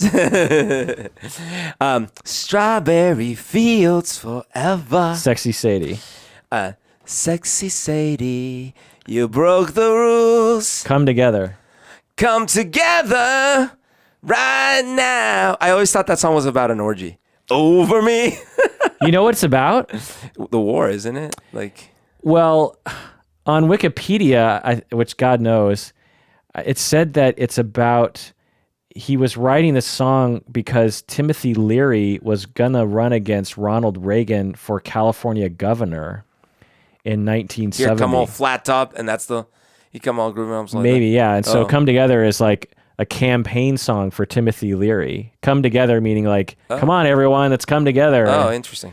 I could be wrong about that. But that really changes the whole. Yeah, that changes Plus a lot. Timothy Leary for governor. And then Timothy Leary got arrested on pot possession and went to prison, so he couldn't run for governor anymore. Across the Universe. Words are flowing out like endless rain into a paper cup. Yeah, so those are just some of my favorite Lennon You didn't songs. have In My Life, though. I like that song, but Okay. again, it's not one that I would put in my top, Okay. 30 or so. What about LSD? That's a good song. Picture yourself in the boat But again, on the river. I'm not gonna pop that one in. Like, Tangerine tree. do you want to know a secret? There's a place. Yeah, those are no. those are I so forgot. No Reply. good. We said our goodbyes. No, wait. How does No Reply go? God. Well, let's. No move on. reply. Oh yeah. Yes, that's it. I just. Yeah, essentially, How does it start? I'm a loser. I'm a loser, and I'm not how I appear to be. So again, another song that kind of reveals his inner working. Did we do 8 days a week? Oh, that was not in your. Apparently, according to the internet, McCartney mainly wrote that song. Oh, did he? Okay. Yeah. I mean, Lennon had a piece of it, but this website, the Beatles Bible, whatever, it was like mainly McCartney, 8 days a week. Yeah. So let us know what you think. Again, if you're one of the pedantic folks, if we got a couple things wrong, I don't want to hear about it. If we got a massive thing wrong, let me know, because I'm always interested in learning. But also let me know what you think about this sort of thing. I'm guessing you must be a John Lennon fan at some level to be listening to this. And I'm guessing if you're anything like me, it's like, ooh, this is new information. You know, I didn't know this stuff. This is interesting. Tell us how your reaction is to it. It does it for that episode. Please take care of yourself, because you deserve it. It's like Bob Dylan meets something else.